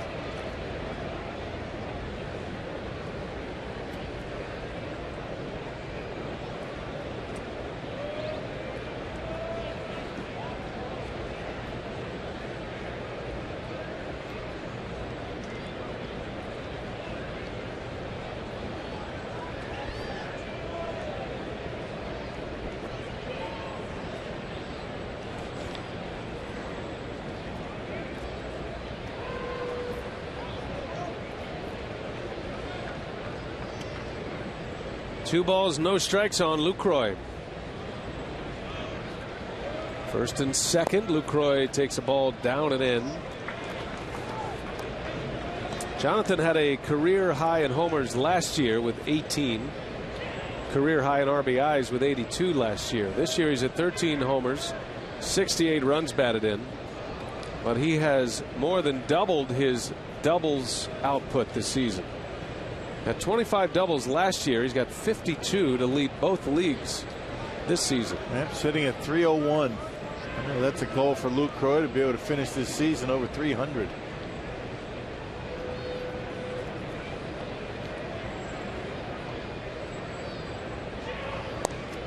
And that's ball four. Lucroy draws the walk. That will load the bases for Ramos Ramirez, and it'll be his second consecutive at bat with the bases loaded. 7 walks now issued to the Brewers tonight. Boy. Yeah, the Brewers have just 2 runs on the board. Yeah, got to take advantage. 5 hits, 7 walks in the first 7 innings. Ramirez struck out with the bases loaded to end the inning in the 5th. He doubled and scored a run in the 4th inning. He's 1 for 3, couple of Ks.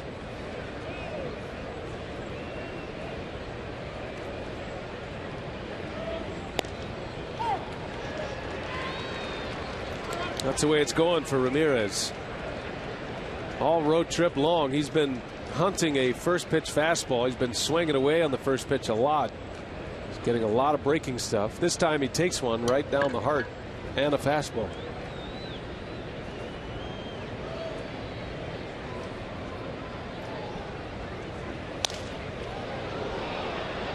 Oh, and 2 the count.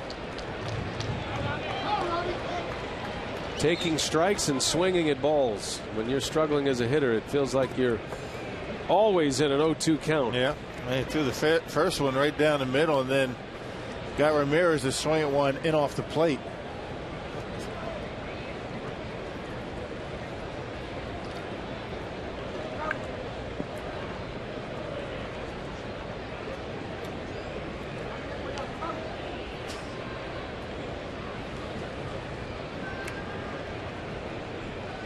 Segura, Gomez, Lucroy on the bags. 2 outs in the inning.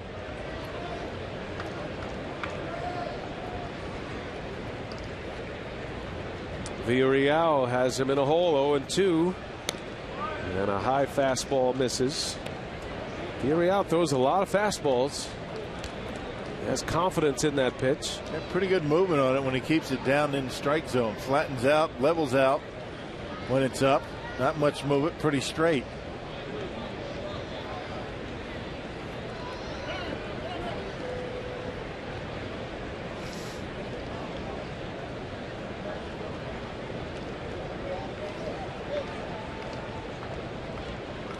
Well, Villarreal has stranded the bases loaded twice in his 10 previous appearances in the big leagues.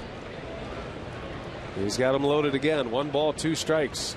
Here it comes, and Ramirez on the ground to third. Frazier makes the play to end the inning. And the Brewers leave him loaded once again. We'll see if Loesch can keep putting up the zeros. Still 2-0 Crew.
Atlanta, the Braves continue to lead the Pirates 6-2. That game's in the 6th inning.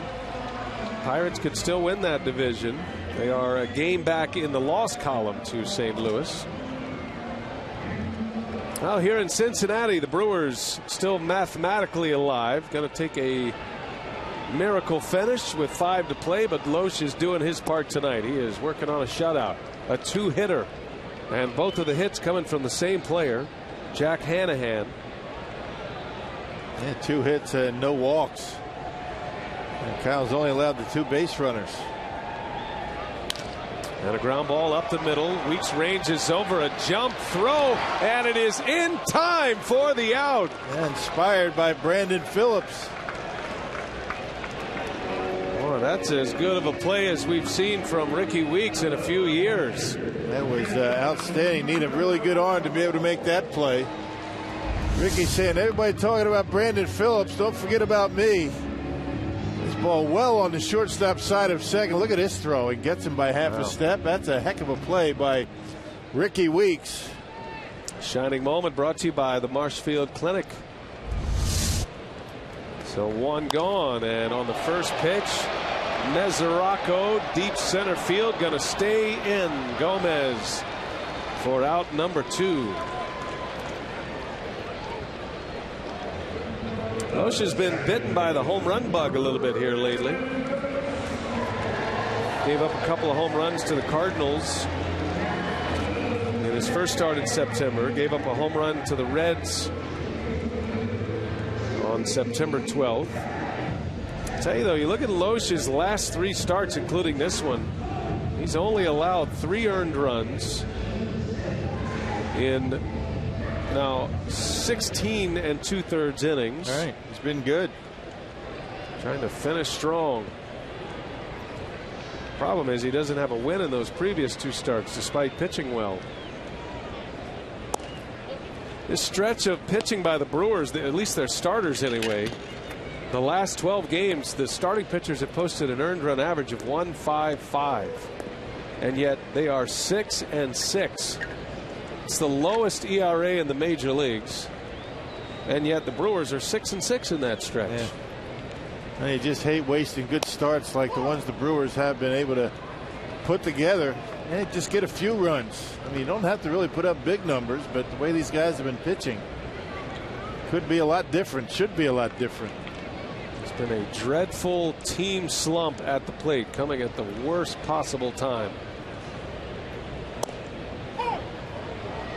Brandon Phillips takes a strike, and it goes to 1-2. He's not happy with that call.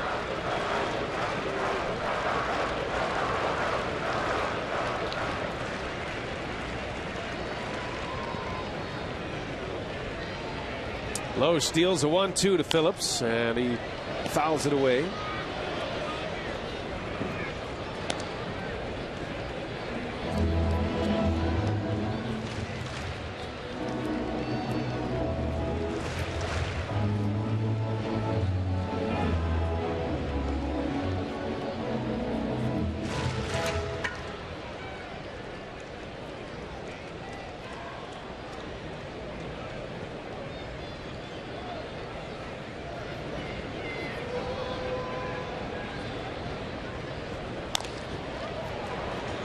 Here's Segura, nice easy hop for him, and Phillips is retired, and Kyle Loesch rolling right along here. He's retired 7 in a row, 14 out of 15. That was an 8-pitch inning, and that was a beautiful play by Ricky Weeks to get the inning started.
First rewind. How about we take you back to this play by Billy Hamilton. This robbed Ryan Braun of a home run. It's started a trend of outstanding defense in this game. Hamilton had to leave the game with a mild concussion.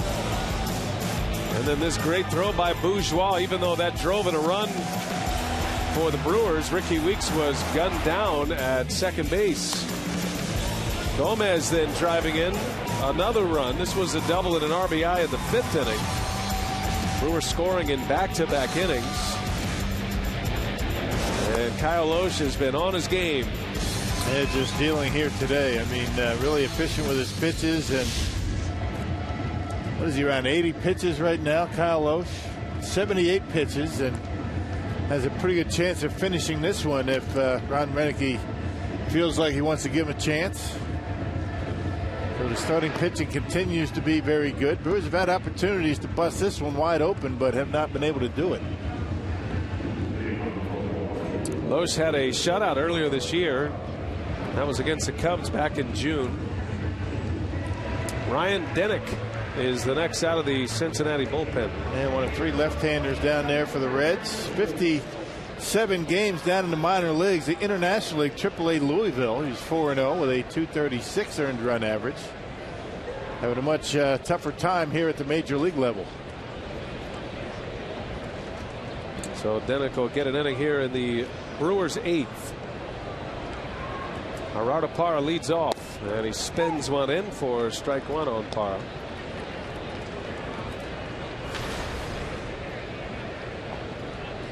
Kyle Loesch working on a 2-hitter.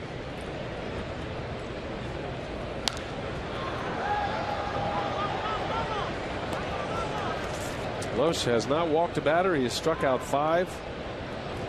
Those 2 hits from Anaheim. Loesch has set down the last 7 in a row.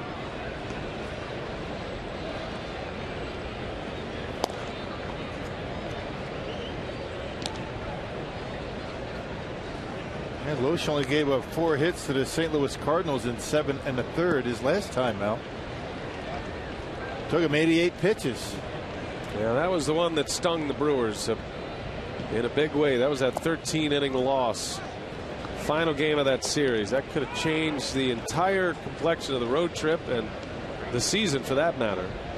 Brewers lost that game in 13 innings by a final 3-2.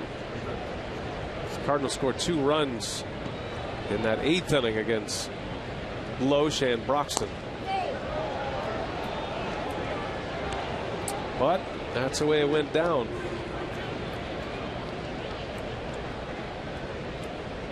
Brewers had a chance to win the series.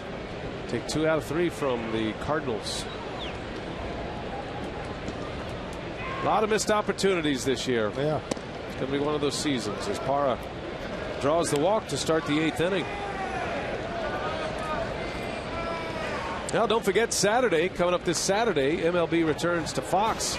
Derek Jeter's final weekend series as the Yankees are at Fenway Park taking on the Red Sox. Or you'll have the Pirates and the Reds on Fox Sports 1. It's all starting at 11:30 a.m. Central on Fox for the Yankee Sox. And then Reds Pirates, noon Central, Fox Sports 1. Streaming live on Fox Sports Go as well. Could be a very meaningful game for the Pirates if they have designs on winning the division.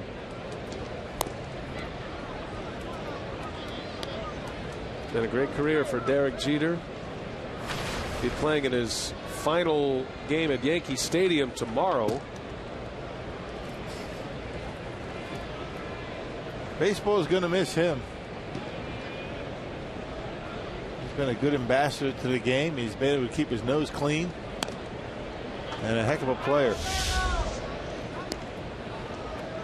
Derek Jeter came into the league in 1995. I remember Willie Randolph talking about Jeter as a minor league shortstop. I believe he made 26 errors.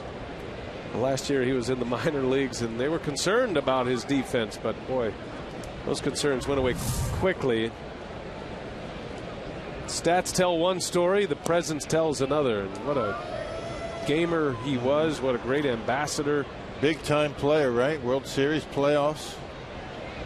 Always come up with a big hit, the big home run. Extraordinary career of Derek Jeter. And there'll be another single-digit number out in Monument Park before too long. Ricky Weeks draws a walk, so back-to-back walks here in the 8th inning. 9 walks now issued by the Reds. 9. And the Brewers have 2 runs. Man.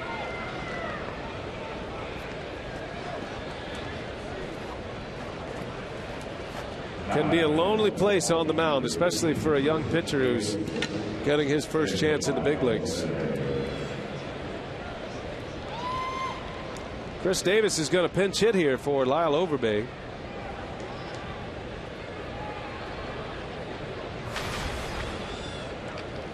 And a couple of men on base. They were still waiting for that big hit with a couple of men on.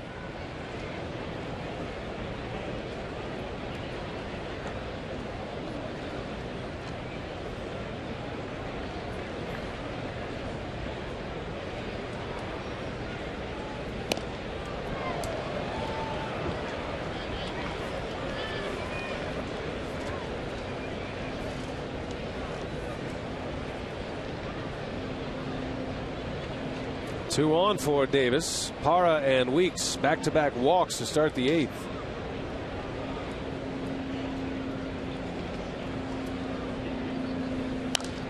He fouls it away. Just a little bit late. This is only a 12th at bat for Chris Davis on this road trip. See that sleeve he's wearing on the right arm. He's been dealing with tightness in his forearm. It's one of the reasons he hasn't played much. He's got a brand new bat, though. I saw his shipment of new bats in the clubhouse when we got here. He'd like to put a mark right in the sweet spot on it. Good hack there. Last home run for Chris Davis, September 5th. So he's due. Yes, he is. He leads the club. He's tied with Reynolds and Gomez with 22 home runs. It's been a good year for him. Individually, he's only going to get better, the Brewers feel.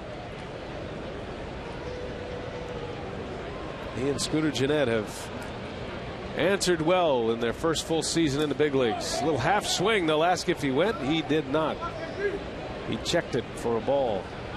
And it's 1-2 on Chris Davis. The Brewers version of KD.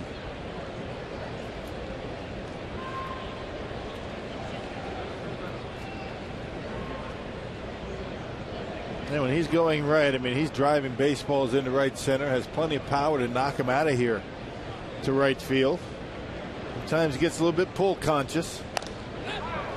Pop this one up behind the plate. Mesoraco fires the mask, and there's out number 1. That'll eat you up as a hitter. That's where you're supposed to do it, behind home plate.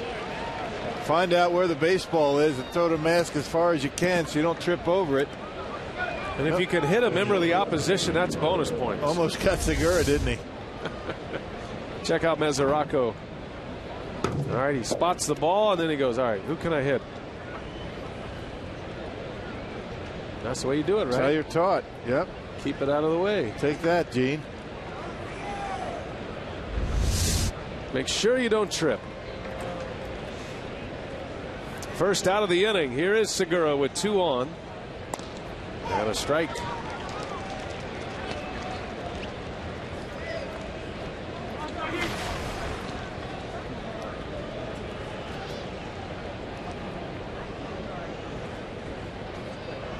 Segura had an infield hit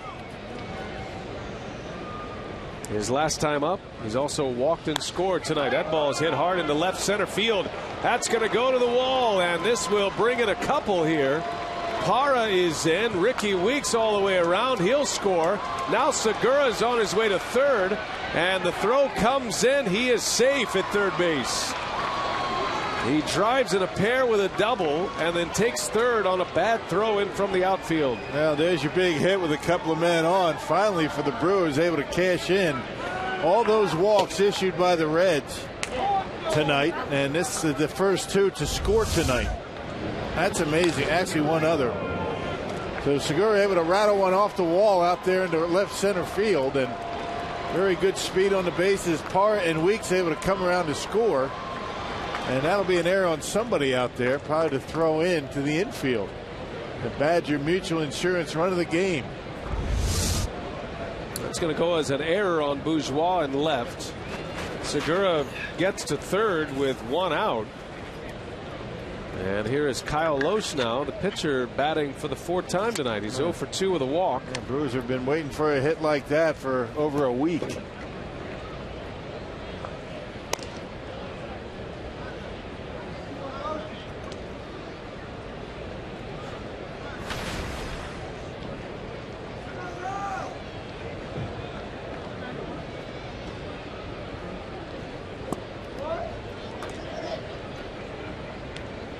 Two and 0 to the pitcher, Loesch.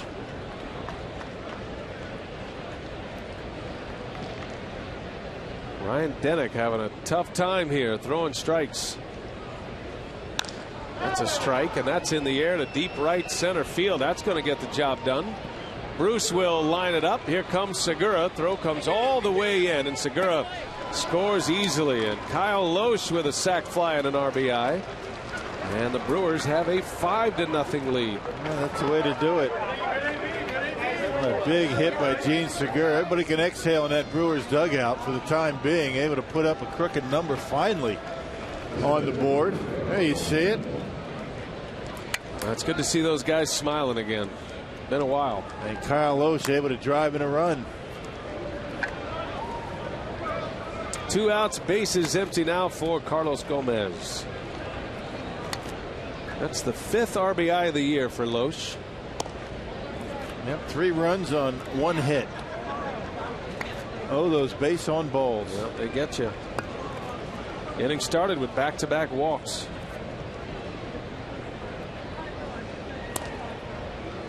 And it's 2-0 on Gomez. And let's face it, the Brewers aren't exactly the ideal team to issue walks to. The Brewers don't walk a lot, but they have tonight. There's a shot right at Brandon Phillips. He snatches one out of the air. That looked like it might have headed for the wall. Instead, it's an out. The inning is over, but the Brewers score 3, and they lead 5-0.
We'll have to set up some conference calls in the offseason.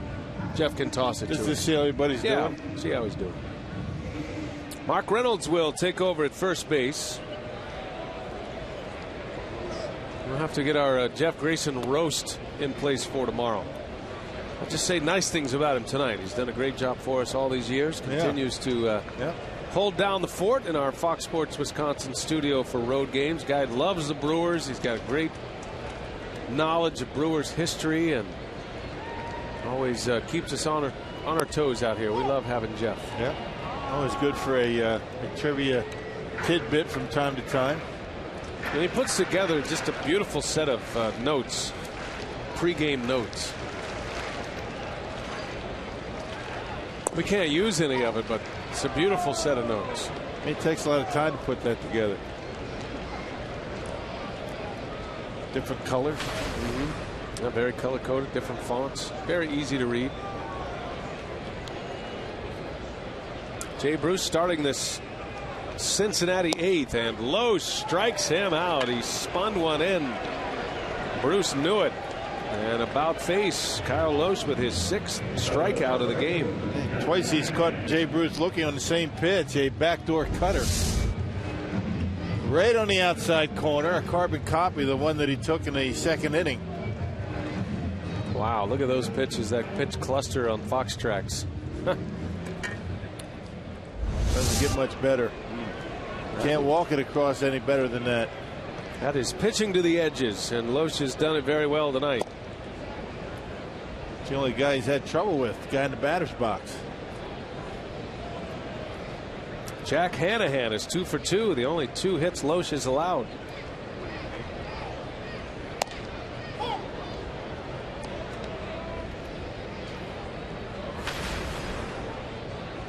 Hanahan missed 4 months with a shoulder injury. He didn't come back until late July.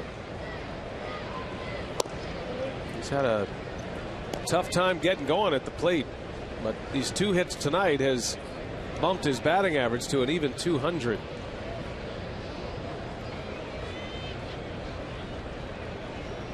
Might see him get a little more time at first base. Reds are in evaluation mode this last week of the year. They're still wondering if Joey Votto's going to be able to return. He actually took batting practice again today. I believe that's the 7th consecutive day he's done that. He ran the bases. He's been out with a quad injury. In the air, left field. Gerardo Parra's got a long way to go, and he slides. Did he get it? That is a foul ball, and that is an out for Gerardo Parra. What a catch. He's something else out there. That is a very nice play. I mean, he put his head down and he ran right to the spot where he thought the ball was going to be. And then he looks up and catches that one. That was a fair ball. C.B. Buckner said it was a foul ball, but that was a fair ball. Very close. C.B. Buckner right on it. He might have been right. C.B. Buckner wasn't real impressed with the whole ordeal. He called it foul. You got to call it fair or foul first. And that corner is hidden from our view, so we're waiting on him to make the call. And took him a while. Just that's an out. Great play by Parra. Boy, that was something. There's been 3 circles around plays in my scorebook tonight for the Brewers. Yeah, the Reds have had a few of their own. Well, this has been one of those nights for the defense. Loesch has retired 9 in a row. He's got Cozart here and a 1-2 count. Reds do not, or have not, had a base runner since the 5th inning.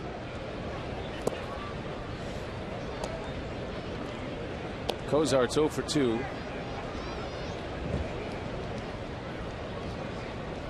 Loesch's pitch count at 91, and most likely his final start of the season. I'm sure Renicky will let it ride. In the air to left center, well hit.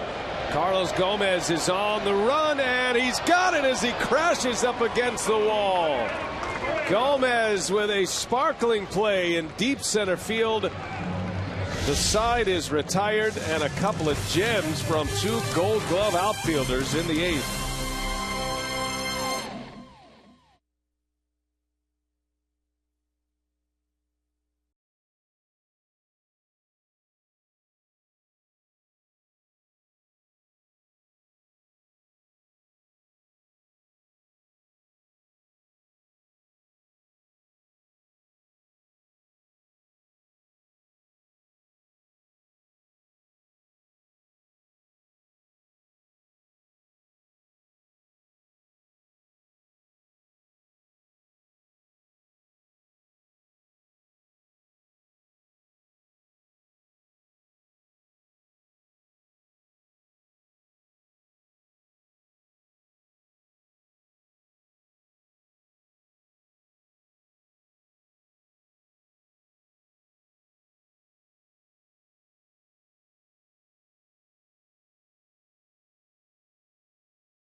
What a night for Kyle Lohse. Not only has he gone 8 shutout innings, he has retired 10 in a row now. He's working on a 2-hitter. He struck out 5 in this game, and he has gotten some terrific defense. He made a play on his own to take a hit away from Lutz. How about this play by Ricky Weeks on Frazier? Thought that might be the best of the night, but we have a couple of new applicants here. Gerardo Parra and Carlos Gomez in the 8th inning. Yep, shutout still alive, and the consecutive out streak for Kyle Lohse still going. And no way Ron Redding is going to take him out as long as he has a shutout. A 2-hit shutout at that at this point. Now Lohse looking for his 2nd shutout of the season. He has 8 in his career. Did it back in June against the Chicago Cubs, June 1st. Sam LeCure is going to be the next man out of the Cincinnati bullpen. Yeah, it's been a good year for LeCure. You see his numbers. He's given up to 6 home runs, but 60th appearance for the Reds right-hander. And a very good earned run average to go with it. LeCure comes in with a new catcher. Tucker Barnhart is in for Mesoraco.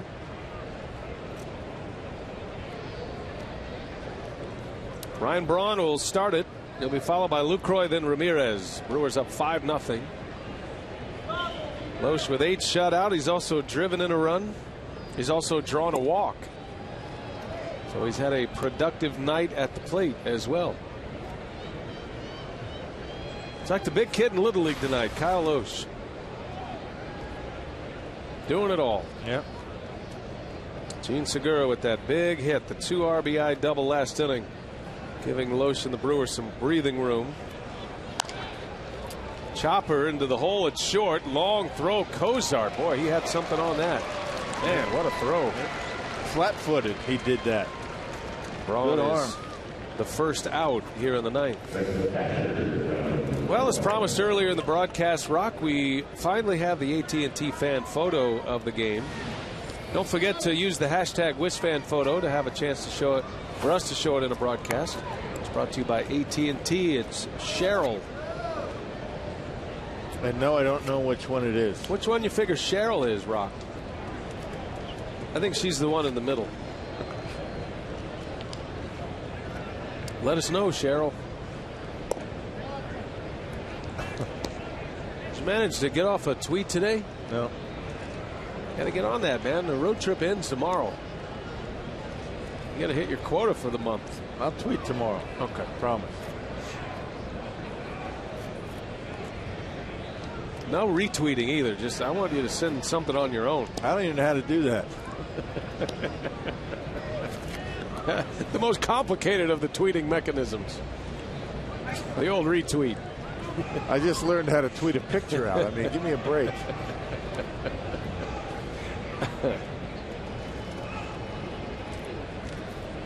Two 2-0 to Lucroy. And it goes to 2-1.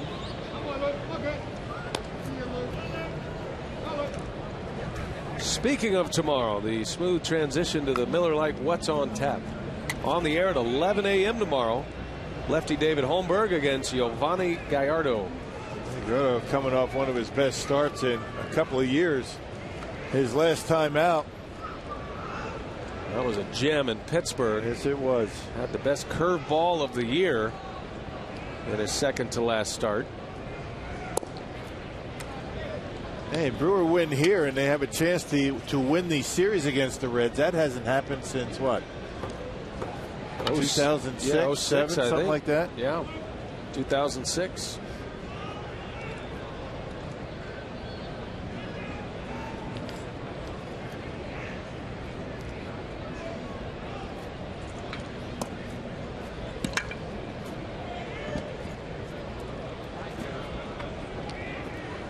Lucroy draws a walk. That has been the theme of the night for the Reds pitchers. 10 walks issued by all 5 of the Reds pitchers tonight. Lucroy's walked 3 times tonight. That'll bring up Aramis Ramirez. And one of those nights for Ramirez, he has stranded 7 runners on base himself tonight. And for big run producers like Ramirez, those will burn you up. Yeah.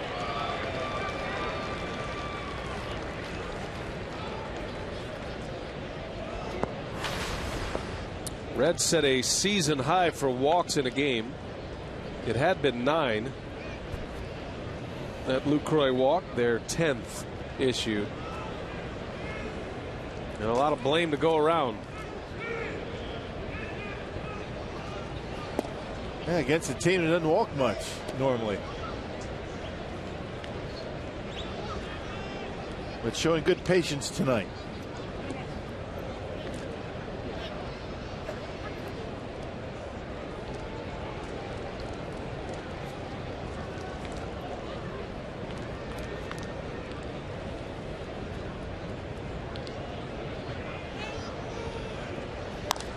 Well, big story right now. Can Kyle Loesch finish this one off? Can he go the distance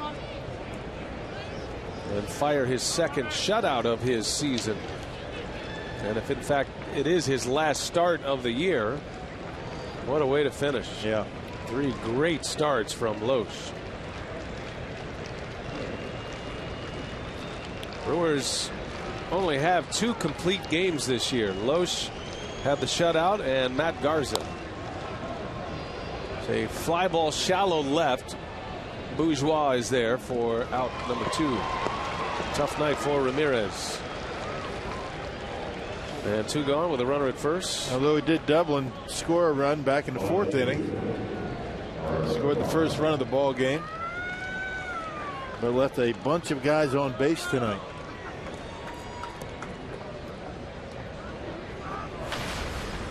All right, here's Parra with 2 away.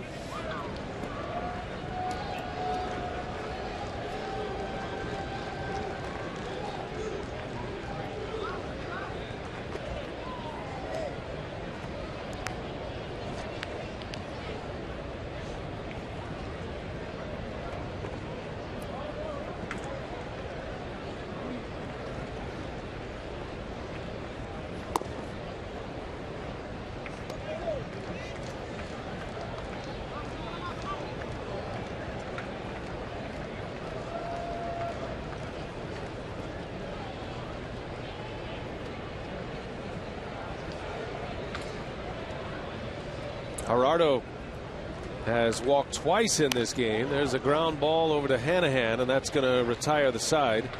And the Brewers are done here in the 9th. And now Kyle Loesch takes center stage, trying to finish this one off. Got a chance at his second shutout of the year.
Very good shape. He's been able to get first pitch strikes on 14 of 26.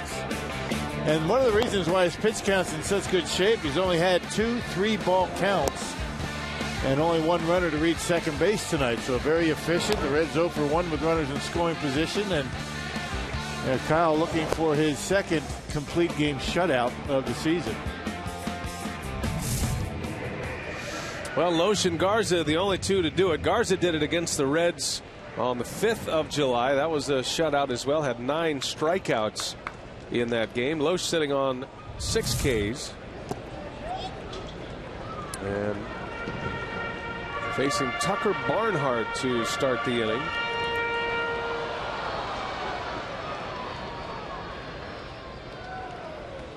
Barnhart's first at bat of the game came in to catch for Mesoraco.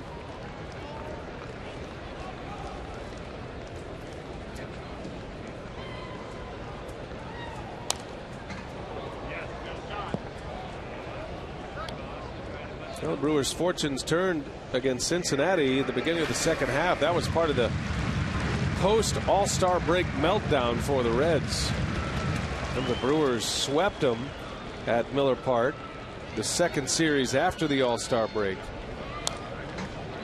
Milwaukee started the season against Cincinnati 3-7.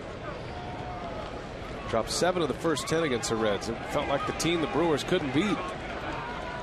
Now they have a chance with a win tonight to put them in a position to win the season series. At that point in the season, the Reds were at full strength. Joey Votto was in the lineup. What a difference it makes when that guy's not in the lineup. Joey Votto, I mean, you just pitch everybody a little bit differently, and always have to be aware when Votto's coming up in a game. You know, what innings he going to be coming up in, and you work the game accordingly. Ground ball to Weeks. Barnhart is out, and Loesch is 2 outs away from a finisher tonight. Another changeup, only his third 3-ball count, and gets Barnhart on a weak ground ball to second base on a good changeup. That's been his best pitch tonight.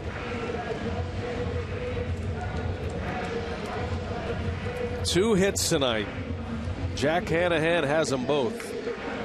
Gave up a hit in the 3rd and then a hit in the 5th.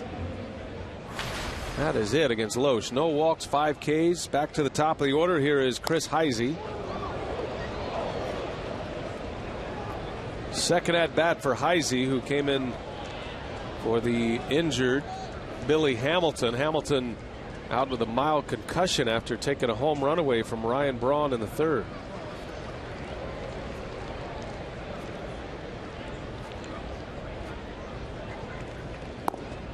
Heisey, little half swing. He checks it. 1 ball, 1 strike. Cincinnati pitchers walked 10 tonight. 5 different pitchers walked 10 batters in this game. RBIs from Gomez, who doubled in a run in the 5th. Ricky Weeks had an RBI single in the 4th. And the big hit was a Segura 2 RBI double in the 8th inning. Stretched out a little bit, gives Loesch a little breathing room here. Yeah, Brewers have been looking for that a long time. That big hit.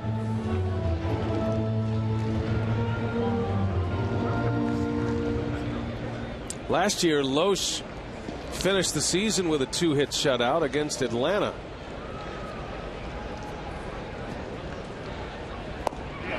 And Heisey is gone. Strikeout number 6. 2 gone for Loesch in the 9th inning.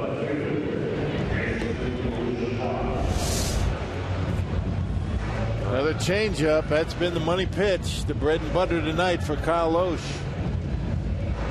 It's nice to have 3 or 4 pitches, 5 pitches to go to. You never know which one's going to be your best. Tonight, it's the changeup. Reds down to their last out. It's Bourgeois.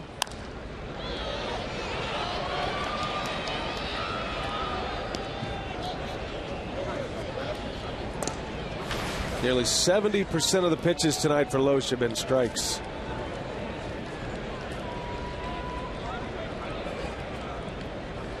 And he has gotten the Reds in swing mode. The 0-1 is a slider, misses low.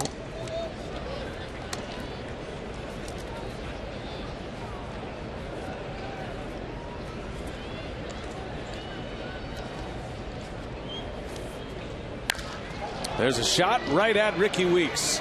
And this is going to do it. And how about that night from Kyle Lohse? A 2-hit shutout tonight. His second shutout of the season. Number 9 in his career. And he might have just saved his best for his last. But he keeps the Brewers alive one more day. No walks, 6 Ks. He also drove in a run, had a sac fly and an RBI on a night that belongs to Kyle Lohse. What a performance, Rock. Outstanding work. I mean, this starting rotation just continues to excel. 13 now starts that have been outstanding. You only wonder if the Brewers are able to get some runs throughout the course of the last 2 weeks. What might have been, well, you got to wait for see what the Giants are going to do tonight to see what impact tomorrow's game is going to have on the postseason. Well, it is lucky 13 for Lohse. His 13th win, his ERA at 3.54, and that'll set us up for Brewers Live. We'll try to catch up with Lohse. Telly is down there. And